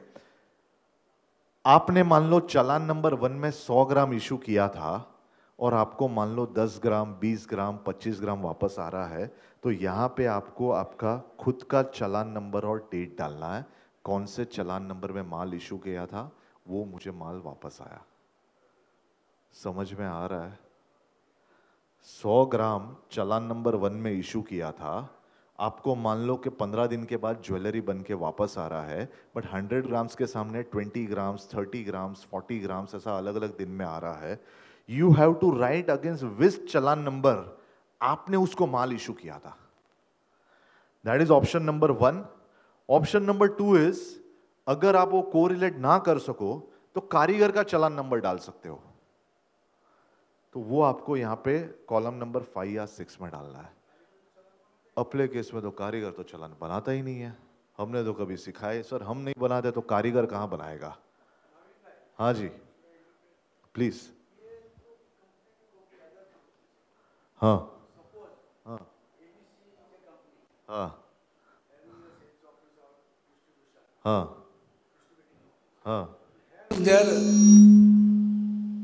own manufacturing unit okay in the same state, same city, whatever. ठीक है। What happens there with these challans? Level आप बोलो कि आपकी खुद की फैक्ट्री है, हाँ, सब कुछ इन हाउस है, in-house है। तो फिर इसकी आवश्यकता नहीं है। ये अभी माल नहीं, जब बाहर अभी जाएगा, एग्जाम्पल बोलता हूँ, एबीसी कंपनी की ऑफिस है जवेरी बाजार, हाँ उसकी फैक्ट्री है शिवड़ी, ठीक है, बराबर है, हाँ। Same in the same number, same ठीक जीएसटी है, है, ठीक है, ठीक है। हाँ, तो उसके लिए सब जॉब वर्क चलाना, वहाँ तो फिर जॉब वर्क का कुछ लगता ही ले नहीं है। फंडा एक ही है, अगर माल बाहर गया ना, आपके प्रीमाइस के बाहर गया तो चालान बनाना है, अगर माल अच्छा। अंदर ही है तो नहीं बनाना है। अच्छा हाँ, फिर वो जवेरी बाजार से शिवरी गया, शिवरी से जवेरी बाजार, फिर भी बनाना पड़ेगा। अच्छा, उसमें तो अभी डेली आता जाता है, तो फिर उसमें भी हर एक नहीं, every time उसमें you have to आप- put the चालान नंबर। आप अगर खुद को बेचोगे ना तो फिर आपको ये फॉर्म नहीं भरना पड़ेगा। नहीं नहीं, वही ना, खुद का ही हुआ ना, सेम चेन एंड कंपनी। नहीं, चेन एंड चेन अगर खुद को माल दे रहा है, मान लो जवेरी बाजार से भाई खल्ला जा रहा है, हाँ। तो वो केस में आपको चालान बनाना पड़ेगा, लेकिन चालान ये for the रिटर्न, transportation। हाँ ये रिटर्न नहीं भरना पड़ेगा। ये सब करने की जरूरत रिटर्न सिर्फ थर्ड पार्टी को जाएगा तब बनाना है। थर्ड पार्टी को। Okay, thank you. Yeah so the important part over here is 3 and 4। Challan number या तो अपना खुद का चालान नंबर आप मेंशन कीजिए या तो कारीगर का चालान नंबर आप मेंशन कीजिए। यू हैव एन ऑप्शन कि ये 4 में से कोई भी 2 कॉलम आपको फिल करना है। The next is nature of job work, description, quantity, and the last is loss and wastage. Loss and wastage तो सर हमको तो पता ही नहीं है क्या होता है, हमको तो 100 ग्राम देते हैं, 100 ग्राम वापस आता है, लॉस तो होता ही नहीं है। कारीगर मालूम नहीं क्या करता है, कारीगर के पास तो डिपार्टमेंट जाता ही नहीं है, जो होता है हमारे यहाँ ही होता है। Very important, loss and wastage. Process loss क्या होता है वो भी हम लोग आगे देखेंगे, कितना प्रोसेस लॉस अलाउड है, प्रोसेस लॉस हो गया तो आपको क्या करना चाहिए, that also we will understand. But please try to understand this is the form which everybody has to fill. अगर आप कारीगर के साथ काम करते हो और अगर आपका गुड्स बाहर जाता है, this is something which you have to fill, which majority are not filing. Please go back, please go to your consultant and chartered accountant and see to it that we are doing it. हाँ, same number में भरने की आवश्यकता नहीं है, लेकिन चालान बनाना पड़ेगा। Friends, बहुत सारे लोग ऐसे बनाते हैं कि सर हमारे पास ऐसा है कि रिसिप्ट का डिटेल है, इशू का भी डिटेल है, लेकिन सर हमको ये लिंकेज नहीं आता है। मैं रिपीट करता हूं सर, हम कारीगर को जब माल इशू करते हैं हम लोग इशू वाउचर बनाते हैं, माल जब वापस आता है हम रिसिप्ट भी बनाते हैं, हमारा रिसिप्ट वाउचर भी बनता है, बट सर ये लिंकेज विंकेज हमको नहीं आता है, कुछ तो सोल्यूशन बताइए। We have device tools and software at our end whereby we pull your data और हम आपको ITC 04 भर के दे सकते हैं। So this is the service which we are giving. If anybody is interested, you can contact me and we can help you how we can do this. Upload करना है GST में, कंपलसरी करना है, या कंपलसरी करना है, हाँ जी, everyone. So if anybody is interested, you can come back to me. We can definitely help that because ये बहुत सारे जन का इशू है. सर हमारे पास इशू का डिटेल है, हमारे पास रिसिप्ट का डिटेल है, ये लिंकेज सर ये आप ही समझो, ये इतना सारा एरो निकलता है, लाइन निकलता है, वो लाइन सर हमको समझ में नहीं आता है, हमको आप रिटर्न भर के दे दीजिए, हमारा काम हो गया, हम आपको डिटेल दे देंगे. ओके, या the next point over here is, बहुत सारे जन को ये भी नहीं समझ में आ रहा है कि सर हम लोग 24 कैरेट में प्योर माल इशू करते हैं, हमारा जब ज्वेलरी बन के आता है या तो 22 कैरेट होता है, 18 कैरेट होता है, 14 कैरेट होता है. तो सर हमारा इशू तो एक यूनिट ऑफ मेजरमेंट पे हो रहा है, 24 कैरेट में हो रहा है, लेकिन जब वापस आ रहा है तब 22, 18 या 14 में आ रहा है. तो सर हमें ये फॉर्म में क्या दिखाना है? गया 24 कैरेट में है 100 ग्राम, लेकिन आ रहा है 108 है 22 में, तो how do we link it? The answer over here is you have to take any one unit of measurement, 24 के सामने 24 या 22 के सामने 22, you have to convert and you have to fill the return. So that's what I'm saying. So either you convert 22 or either you convert 24. Fine बना दो. Correct. वो 24 carat का 100 ग्राम आपने इशू किया, 100 एलॉय ऐड होगा. हाँ हाँ हाँ, नहीं ऐसा कुछ नहीं है. आप भी आपका एलॉय दे सकते हो, कारीगर खुद का भी ऐड कर सकता है. हाँ, so if you are issuing आपको लिख के देना है, वरना लिख के देने की जरूरत नहीं है. हाँ, करेक्ट. हाँ, बराबर बराबर. पर 8 ग्राम आप इशू करते हो या नहीं करते हो? तो फिर क्यों लिख रहे हो सर? तो गलत है. नहीं वो समझ गया, तो वो अलग वे से लिख के दे दो ना कि फॉर 22 कैरेट करके. If you are not issuing you should not write. Friends, next important topic is waste and scrap. या तो मेरे को पार्टनर बना लो. नहीं please. Waste and scrap, friends, very important. I think even this also you try to understand and please focus over here. Waste and scrap two types. One is recoverable होता है, जिसके ऊपर जीएसटी भरा जाता है. अगर आपने कोई भी काम किया और वेस्ट एंड स्क्रैप जनरेट होता है, अगर वो रिकवरेबल है, ऑन दैट केस आपको वेस्ट एंड स्क्रैप को आपको डिस्पोज ऑफ करना है, you have to pay GST. But there is another thing which is something like a process loss, जो non recoverable waste and scrap होता है. Burning loss, evaporation या ऐसा जो भी लॉस होता है, तो उसमें आपको वेस्ट एंड स्क्रैप रिकवर नहीं होता है. In that case no GST will be applicable. समझ में आ रहा है? 100 ग्राम अगर माल इशू किया और मान लो मैं ज्वेलरी बनाने के लिए दे रहा हूं, तो ऐसा हो गया कि 1 या 2 ग्राम सच में मेरा बर्निंग लॉस हो गया, मेल्टिंग लॉस हो गया, इवोपरेशन हो गया, वो सच में उड़ जाता है. You can not recover that. So that loss और that wastage is non recoverable. वो आप उसको कलेक्ट ही नहीं कर सकते हो. In that case if it is a non recoverable loss, no GST will be applicable. अगर वेस्ट एंड स्क्रैप है, अगर वो रिकवरेबल है, तो उसके ऊपर जीएसटी भरना पड़ेगा. समझ में आ रहा है? जो वेस्ट एंड स्क्रैप जनरेट होगा, या तो आपको वापस आना चाहिए या तो उसको बेच देंगे ना. चले रिसाइकल करेगा तो नहीं आएगा, तो नहीं आएगा. नहीं. We will come to that. We will come to that. So let us take an example. In case of non-recoverable scrap or process loss, no GST is applicable. Should ITC be reversed in case of non-recoverable or process loss? Friends, please try to be with me. आपने 100 ग्राम issue किया, कारीगर ने आपको 98 grams वापस दिया, उसने बताया कि 2 ग्राम मेरा लॉस है, वेस्टेज है, उड़ गया, इवोपरेट हो गया, बर्निंग लॉस हो गया. वो 2 ग्राम का जो लॉस है, जिसके ऊपर आप जीएसटी नहीं भरते हो, सरकार बोल सकती है कि उसका जो आपने इनपुट क्रेडिट लिया था, वो आप सरकार को वापस दो। हेलो, समझ में आ रहा है? और नाश्ता मिलेगा सबको, but please try to be with me. हाँ, 100 ग्राम आपने इशू किया, 2 ग्राम लॉस हो जाता है, वो लॉस नॉन रिकवरेबल है, जिसके ऊपर जीएसटी नहीं है। क्या सरकार आपको बोल सकती है कि वो 2 ग्राम लॉस है जिसके ऊपर आपने जीएसटी नहीं भरा, लेकिन उसके का इनपुट टैक्स क्रेडिट पूरा लिया है, वो आप मुझे वापस दो? Friends, very important topic. Thursday को मैं हैदराबाद में था, मेरा हैदराबाद ऑफिस में मेरे क्लाइंट को इसके ऊपर नोटिस इशू हुआ है, and there are many people in Hyderabad जिसको ये नोटिस आ रहा है, प्रोसेस लॉस के ऊपर आईटीसी रिवर्सल मांग रहे हैं। आपका प्रोसेस लॉस हो गया, आपने इनकम टैक्स में प्रोसेस लॉस को बुक किया, आपने ऐसे दिखाया कि ये मेरा लॉस है, वो लॉस के ऊपर आपको आईटीसी रिवर्सल के नोटिसेस इशू होना चालू हो गए हैं। We are taking up this matter with the GST council friends, is very important. हम लोग जीजेसी के through we are writing a letter to the council and there should be no reversal.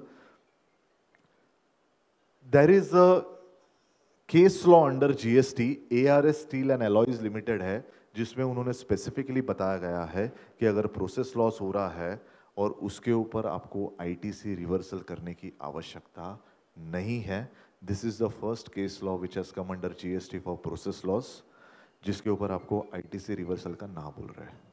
But they have started, the department has started issuing notices, तो ये धीरे धीरे ये notice, अगर यहाँ पे भी आपका ऑडिट होगा तो ये नोटिस इशू हो सकता है। हाँ हाँ, करेक्ट। सो तनिष्क से फॉर एग्जांपल 3 ग्राम या 3% whatever they are giving. हाँ हाँ, नहीं, अगर वो लॉस अलाउ कर रहे हैं आपको और आप आपके बुक में वो लॉस बुक कर रहे हो, सिर्फ गणेश ने बोल दिया कि मैं 3 ग्राम्स देगा, फिर अगर 4 ग्राम हुआ तो भी आपका नुकसान, 2 ग्राम हुआ तो आपका profit, what ever it is. But if you book that loss, obviously आप आपके इनकम टैक्स में वो लॉस बुक करोगे आपके क्लोजिंग स्टॉक में, तो उसमें मेरे क्लाइंट ने वो लॉस बुक किया और उसको नोटिस इशू हुआ कि बॉस तूने लॉस बुक किया है, तूने आईटीसी रिवर्सल क्यों नहीं किया। According to me, ITC is not required to be reversed. There are many case laws even under the central excise and the VAT regime also कि आपको reversal नहीं आएगा. Even in GST we have got a case law, but the department is issuing notices. So please try to understand कि ये यहाँ पे भी आ सकता है. Next, I think process laws. थोड़ा friends ये समझ लेते हैं. प्रिंसिपल है 100 ग्राम इशू करता है कारीगर को, कारीगर 100 ग्राम के सामने 100 ग्राम वापस देता है, raises service invoice for making charges, 100 ग्राम दिया 100 ग्राम वापस आया, very common, I think this is very common in our industry.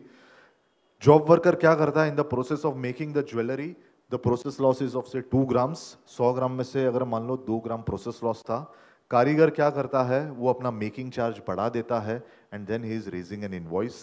कितना जीएसटी आएगा? 5%. So on the making charges they will be paying 5% आएगा, and this is how the system is going on. What about the loss of 2% occurring in the hands of कारीगर? जो 2 ग्राम सच में loss हुआ है, जो कारीगर के एंड पे वो लॉस हुआ है, उसका क्या होगा? I think we already saw the case law. There is no ITC reversal required. This is my opinion and we can fight it out. Example थोड़ा और आगे बढ़ाते हैं. प्रिंसिपल है 100 ग्राम इशू करता है कारीगर को, कारीगर सिर्फ 95 ग्राम्स वापस देता है. पहले 100 ग्राम के सामने 100 ग्राम था, अभी 100 ग्राम के सामने 95 ग्राम्स वापस आता है. कारीगर कोई ब्रेकअप नहीं देता है कि इसमें लॉस कितना है, मेकिंग कितना है, उसका कोई ब्रेकअप नहीं देता है. वो बोलता है जो 5 ग्राम मैंने रख लिया उसमें सब आ गया सेट, अब सब कुछ समझ लो, लॉस भी आ गया, मेकिंग भी आ गया. जीएसटी कितना आएगा? 3, 5, 12, 18. क्या आएगा ही नहीं? 18. अरे बाप रे. सो 5 grams is inclusive of wastage, process loss और मेकिंग चार्जेस. जो 5 ग्राम वो रख लेता है वो बोलता है कि इसमें मेरा वेस्टेज भी आ गया प्लस मेकिंग चार्ज भी आ गया. This is nothing but a transaction of barter. There is a supply of 5 grams of gold from principal to the कारीगर and the कारीगर is giving the making charges. Barter कैसे हुआ? 100 ग्राम के सामने मुझे 100 ग्राम वापस आना चाहिए था, मुझे सिर्फ 95 आ रहा है, तो 5 ग्राम प्रिंसिपल से इशू हो गया, सप्लाई हो गया। कारीगर उसको सर्विस दे रहा है जॉब वर्क की, तो वो सर्विस हो गया, supply of gold against supply of service. In this case GST has to be paid at the rate of 5% on the 5 grams by the कारीगर। जो 5 ग्राम गोल्ड की वैल्यू होगी उसके ऊपर 5% कारीगर को भरना पड़ेगा, और प्रिंसिपल को भी GST भरना पड़ेगा eight the rate of 3%। Gold के ऊपर 3% है, लेबर के ऊपर 5% है, तो प्रिंसिपल को 5 ग्राम के ऊपर 3% भरना पड़ेगा एंड कारीगर को 5 ग्राम्स के ऊपर 5% भरना पड़ेगा। But he is not giving the breakup ना, कि कितना मेरा नॉन रिकवर, ब्रेकअप देगा तो हो सकता है, वो ब्रेकअप दे ही नहीं रहा, बोलता सर 5 ग्राम में मेरा सब कुछ आ गया, आपको जो समझना है समझ लो। If is giving the breakup then it is right, but if is not giving then this is how it has to be done. Sir आप थक जाओगे, आपको बुक मिल जाएगा, आपको बुक मिल जाएगा, आप थक जाओगे। हाँ अच्छा ओके चलो thank you. Okay, friends, I think this was a very bit of heavy topic. साहिल भाई ने बोला कि जॉब वर्क हमारे इंडस्ट्री में बहुत जन फॉलो नहीं करते हैं, आप ये टॉपिक लीजिए। So I have tried to simplify things, but I know that people are not trying to. हाँ हाँ, सो उस केस पे तो पूरे टोटल पे 5% आएगा, पूरे टोटल पे। हाँ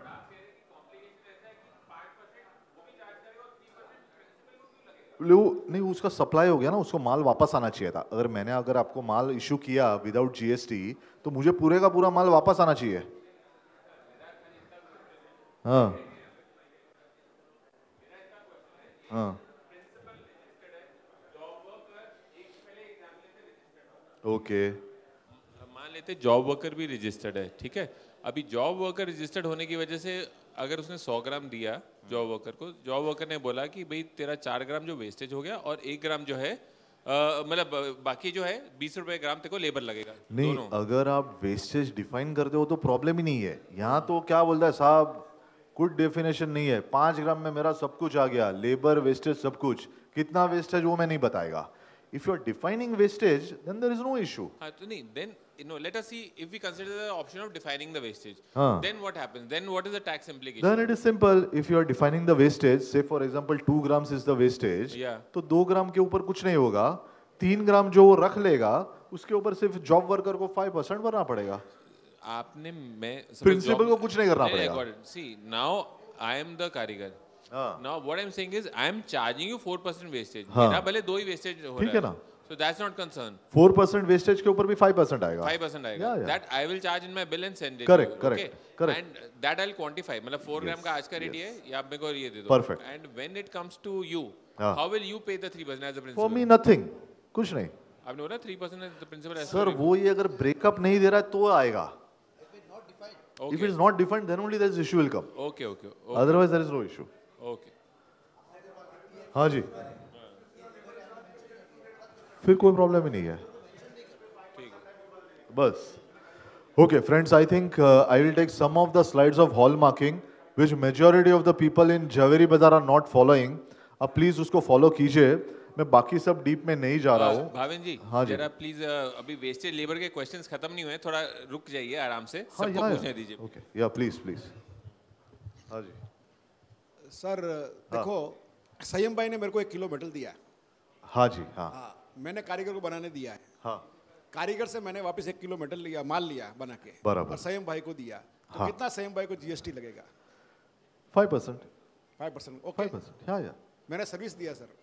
आपने सर्विस दिया संयम भाई को? संयम भाई को सर्विस दिया, but it is will consider job work service only. Okay, या इवन इफ यू आप कुछ नहीं करते हो, आप किसी और से करवा रहे हो, हाँ, फिर भी 5% लगेगा। ओके, परफेक्ट है ना ये? Perfect, perfect. हाँ जी। So now that is clarified by the government। It should be registered। Definitely, definitely। अरे संयम भाई से माल ले रहे हो तो रजिस्टर्ड होना ही पड़ेगा ना। हाँ। Okay, friends, I will take some of the important slides and we can close it.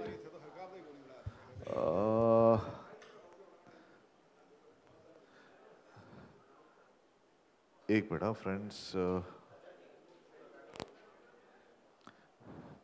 Okay. Who needs to get jewelry hallmark? This is very important.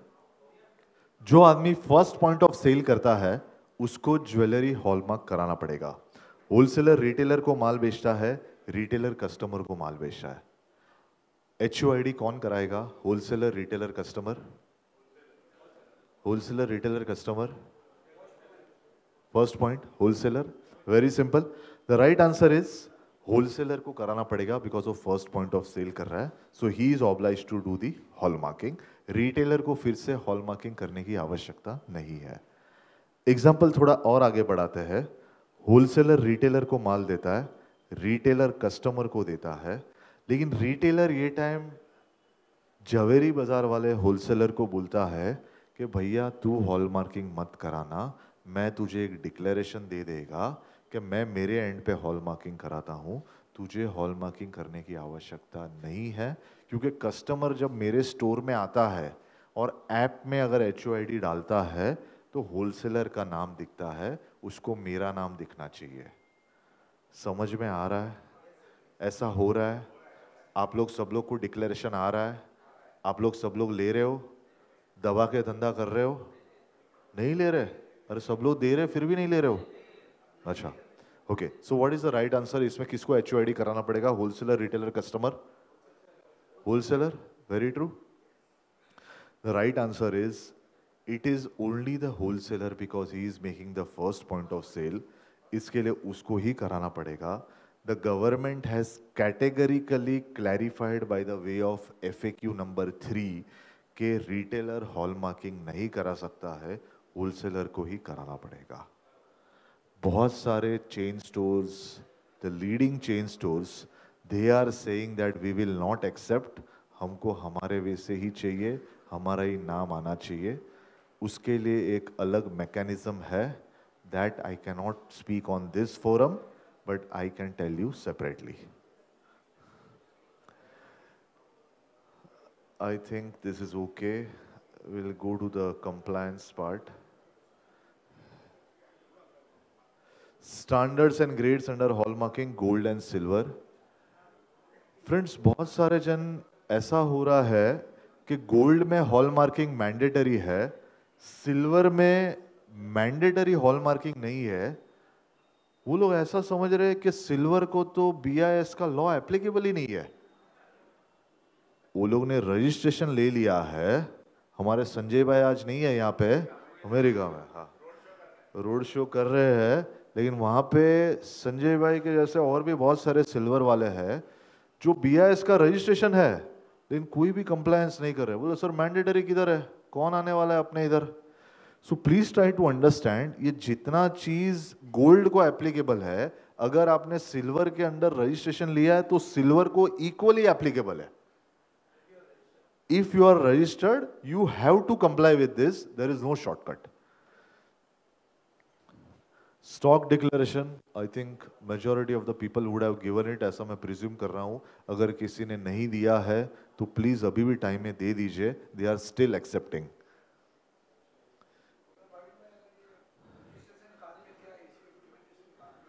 Registration बाद में लिया, हाँ फिर, हाँ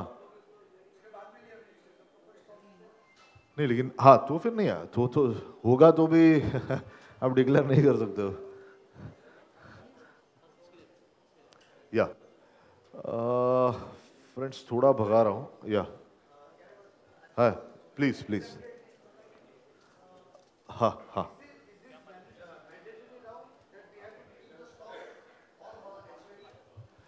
हाँ. The answer is yes and no both. I would say why. Say if you are a retailer, the answer is yes. Definitely your entire stock should be hallmarked. If you are a wholesaler, according to me, the answer is when you sell it, before sale hallmarking hona chahiye. Now there are many people who like to differ on this. The act and the FAQ भी differ हो रहे हैं कि उसके ऊपर hall marking होना चाहिए या नहीं होना चाहिए. Storage, exhibition and this all we have already made a presentation for this कि हमको इसके ऊपर क्लैरिफिकेशन चाहिए. But according to me before sale hallmarking होना चाहिए. एक एग्जांपल ले लेते हैं. होलसेलर गुजरात में है, अपने मार्केटिंग एग्जीक्यूटिव के साथ 10 किलो माल बेचता है रिटेलर को महाराष्ट्र में. रिटेलर उसमें से 7 किलो माल रख रहता है और 3 किलो माल रिटर्न करता है. फॉर 7 kgs GST का इनवॉइस बनता है, 3 kgs उसको रिटर्न करता है. ये जब लाइन सेल मूवमेंट होता है या जांगड़ पे माल जाता है या अप्रूवल के माल जाता है तो आपको HOID कराना चाहिए या नहीं कराना चाहिए. That is the question over here.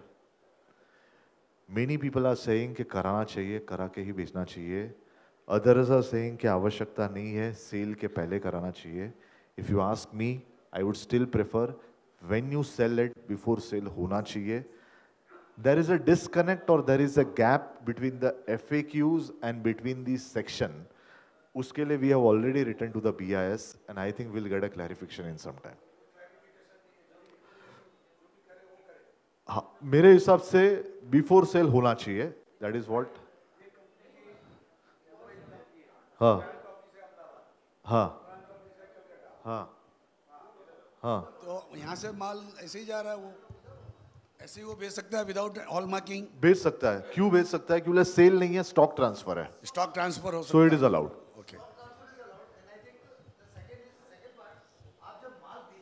हाँ नहीं ये नहीं प्रकाश भाई, ये मैं I totally agree with you. Even I am of the same opinion. But section में ऐसा नहीं लिखा है तो वो जो 2-3 वर्ड्स है उसको रेक्टिफिकेशन करना. बिल्कुल बिल्कुल बिल्कुल. Yes, correct correct correct. Friends, last 5 to 7 slides very important. इसका आपको चाहिए तो आप फोटोग्राफ ले सकते हो, आप अलग से ले लीजिए. Majority of the people have to comply. 90% of the people are not complying. Compliance under hallmarking छोटा छोटा चीज है पर हम लोग नहीं कर रहे. इसमें नहीं करेंगे तो क्या हो सकता है वो भी हम लोग देख लेंगे. First of all you have to prepare a delivery challan. जब भी आप हॉल मार्किंग सेंटर में माल भिजवाते हो तो आपको एक डिलीवरी चलान बनाना चाहिए.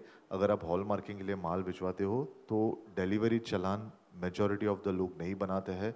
बहुत सारे जन बोलते हैं कि मैं पोर्टल पे ऑनलाइन रिक्वेस्ट बना देता हूं तो मैं फिर से डिलीवरी चलान क्यों बनाऊं. The answer is this is required even as per the GST law and as per the BIS act.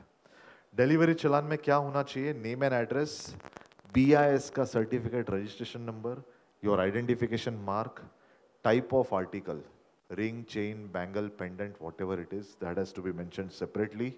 Not only 22 carat gold ornaments, ऐसा नहीं चलेगा. सेपरेट बाइफर्केशन चाहिए. Number of article, declared purity, overall weight. The last is delivery challan should be signed by the authorized representative जिसका नाम और signature आपको hallmarking centre को advance में बताना होगा.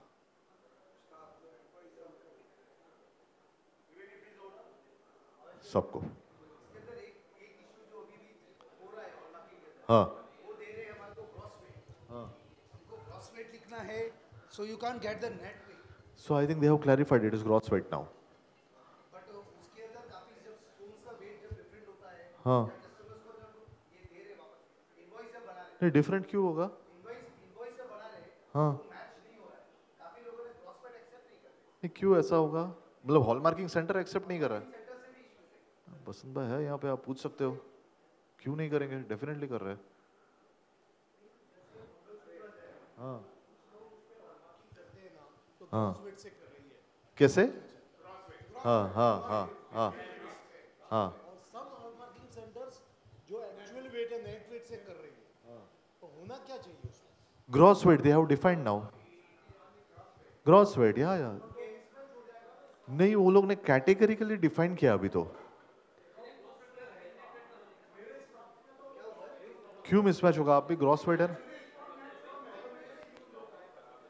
नहीं मैं नहीं समझ रहा हूँ. हाँ हाँ करेक्ट. बराबर, ओके, बराबर, हाँ, करेक्ट, हाँ। अरे इनवॉइस में तो ग्रॉस और नेट दोनों कंपलसरी लिखना है, उसमें कहाँ ऑप्शन है, वो तो अलाउड नहीं है ना। सब लोग भाविन भाई हाँ जी, हाँ जी, इसमें क्या डाउट है?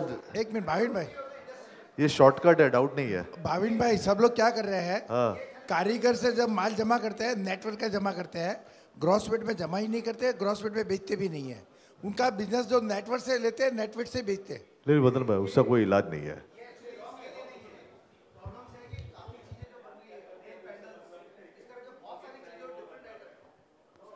बट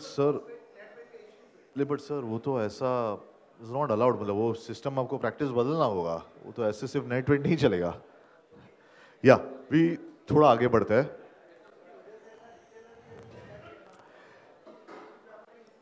इनवॉइस के ऊपर क्या मेंशन होना चाहिए वो समझ लेते हैं। डिस्क्रिप्शन ऑफ ईच ज्वेलरी और article separately. I have seen many wholesalers just writing 22 carat gold ornaments लिख के चले जाते हैं, they are not giving description of each jewellery. बहुत सारे लोग बोलते हैं मेरे इनवॉइस में जगह नहीं होता है, इतना स्पेस नहीं है, हम कैसे लिखे? You can write as per packing list, but ये ईच ज्वेलरी होना जरूरी है। कितना चेन है, कितना रिंग्स है, कितना पेंडेंट्स है, you cannot write directly 22 carat gold ornaments.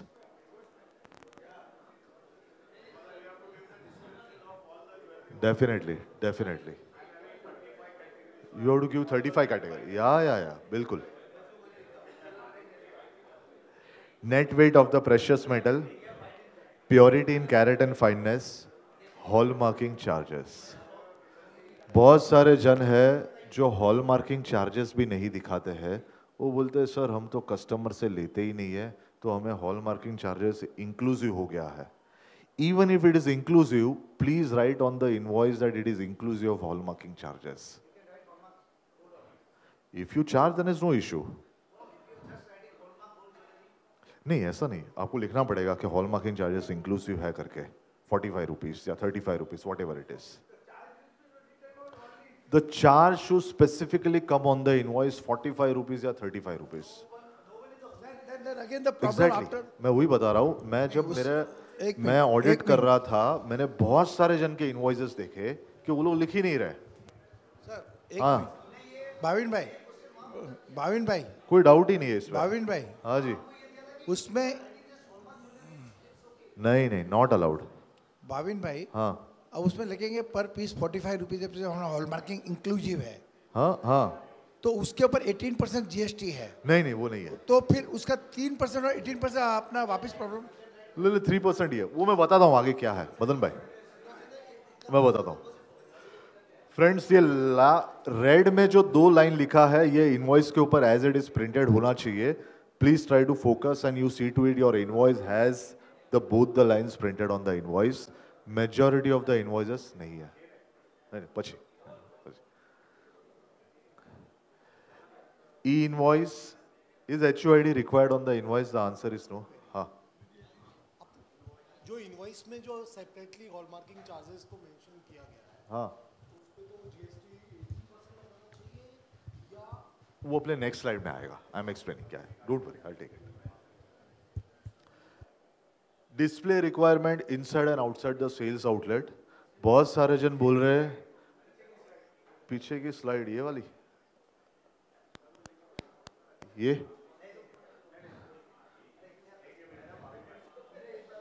अरे बुकमा है ना। हाँ,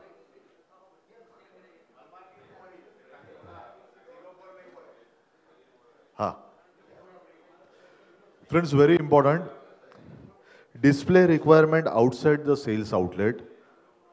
ये छोटा सा एक लोगो लगाना है, नीचे लिखा है hallmark jewellery available for sale, which people are not doing.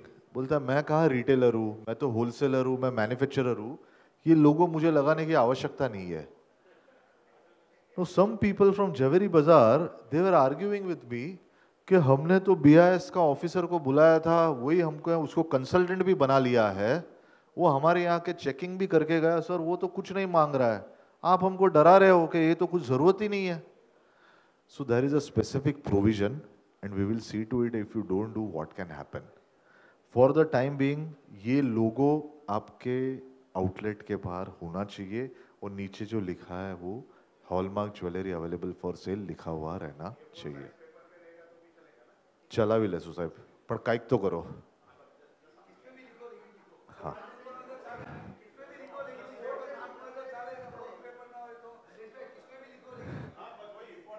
कुछ तो करो.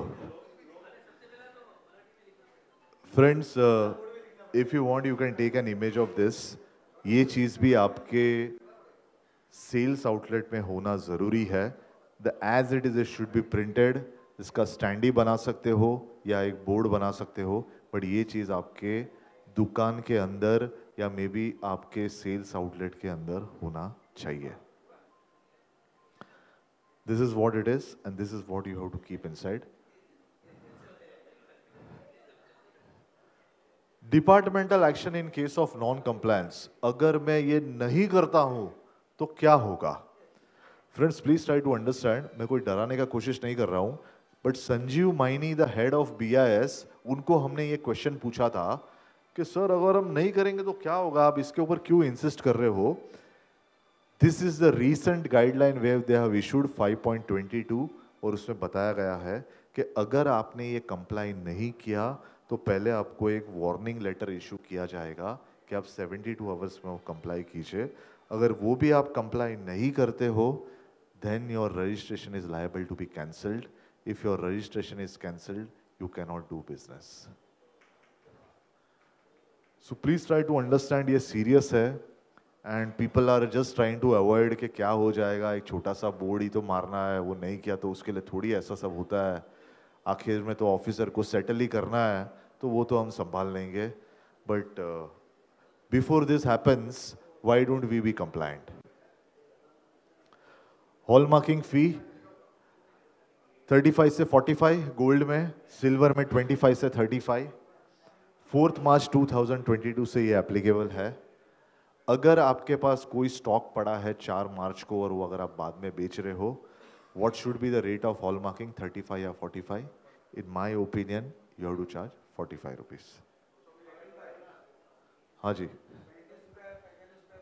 हाँ अलाउड, नो प्रॉब्लम. हाँ लेकिन बिल में लिखना पड़ेगा कि 100 रुपया कर रहे हो, फिर अलाउड है. ना hallmarking charges and GST, I think this is one of the question which people are asking. hallmarking center आपको 18% चार्ज करता है. आप इनवॉइस में जब hallmarking charges करोगे आपको कितना चार्ज करना है? The right answer is 3% because it is a composite supply and you have to charge 3% and not 18%. This is something you have to put on the invoice. अगर आप नहीं दिखाते हो composite supply of jewelry inclusive of hallmarking charges, ये लाल में जो लिखा है एज इट इज आपके इनवॉइस पे प्रिंटेड होना चाहिए. हाँ जी,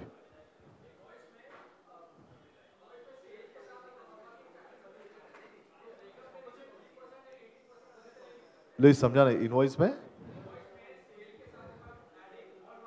हाँ हाँ correct. For 18% of hallmarking charges GST, we have to add that as well, right? So you are saying 45 plus 18 वैसे? For सेल का जो अमाउंट है उस पे 3% हाँ. और हॉलमार्किंग का जो अमाउंट है उस पे 18%. हॉलमार्किंग के अमाउंट पे भी 3%. ओके वैसे 3%.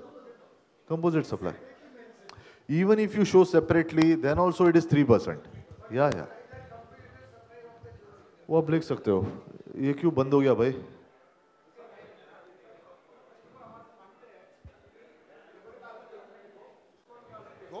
अलाउड है. तो 3% ही है, उसके 5%. 3%. हाँ जी. HSN कोड सेम रहेगा ज्वेलरी का 711319. या सेम. लास्ट स्लाइड, इसका फोटोग्राफ ले लीजिए and I will come down. मैं डिस्टर्ब नहीं करेगा, मैं नीचे आ रहा हूं, मुझे भी भूख लगा है. Declaration under hallmarking. अगर आप कुंदन, पोल्की या जड़ाऊ ज्वेलरी बेचते हो जिसके ऊपर हॉलमार्किंग नहीं है, आपको ये डिक्लेरेशन देना है. अगर आप 2 ग्राम के नीचे का माल बेचते हो जिसके हॉल मार्किंग नहीं है तो this is the declaration. And the last is if you are saying gold coin या बुलियन बेचते हो तो ये डिक्लेरेशन देना है. This is what you can put it. If you want you can take a photograph. This is available in the book also. आप ये book से ले सकते हो. बॉम्बे हाई कोर्ट का ऑर्डर. ये लास्ट स्लाइड है friends. This is important for you. अगर कोई BIS का ऑफिसर आपके इधर आ जाता है और अगर आपको परेशान करता है, आप ये बॉम्बे हाई कोर्ट का ऑर्डर दिखा सकते हो जिसमें उन्होंने लिखा है they can not take any coercive action against you till the next date. This you can show them. इसके लिए GJC ने बहुत फाइट किया है. And you can show this copy of the order. आपके ऊपर कोई एक्शन लिया नहीं जाएगा. वो भी आएगा. Friends, thank you very much for giving a patient hearing. In case if you have any doubts, you can just ask me. Thank you very much. Yeah.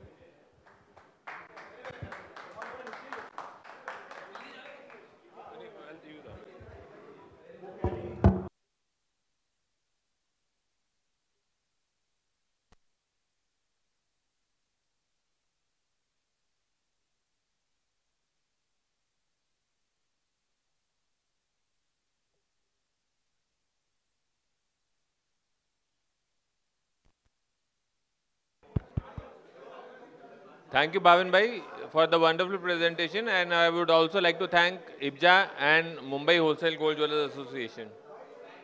We conclude the meeting. आगे नीलेश भाई आ गए. नीलेश भाई कुछ बोलेंगे? Thank you, Sahil bhai, for lovely breakfast. अरे नाश्ता. I hope you enjoyed.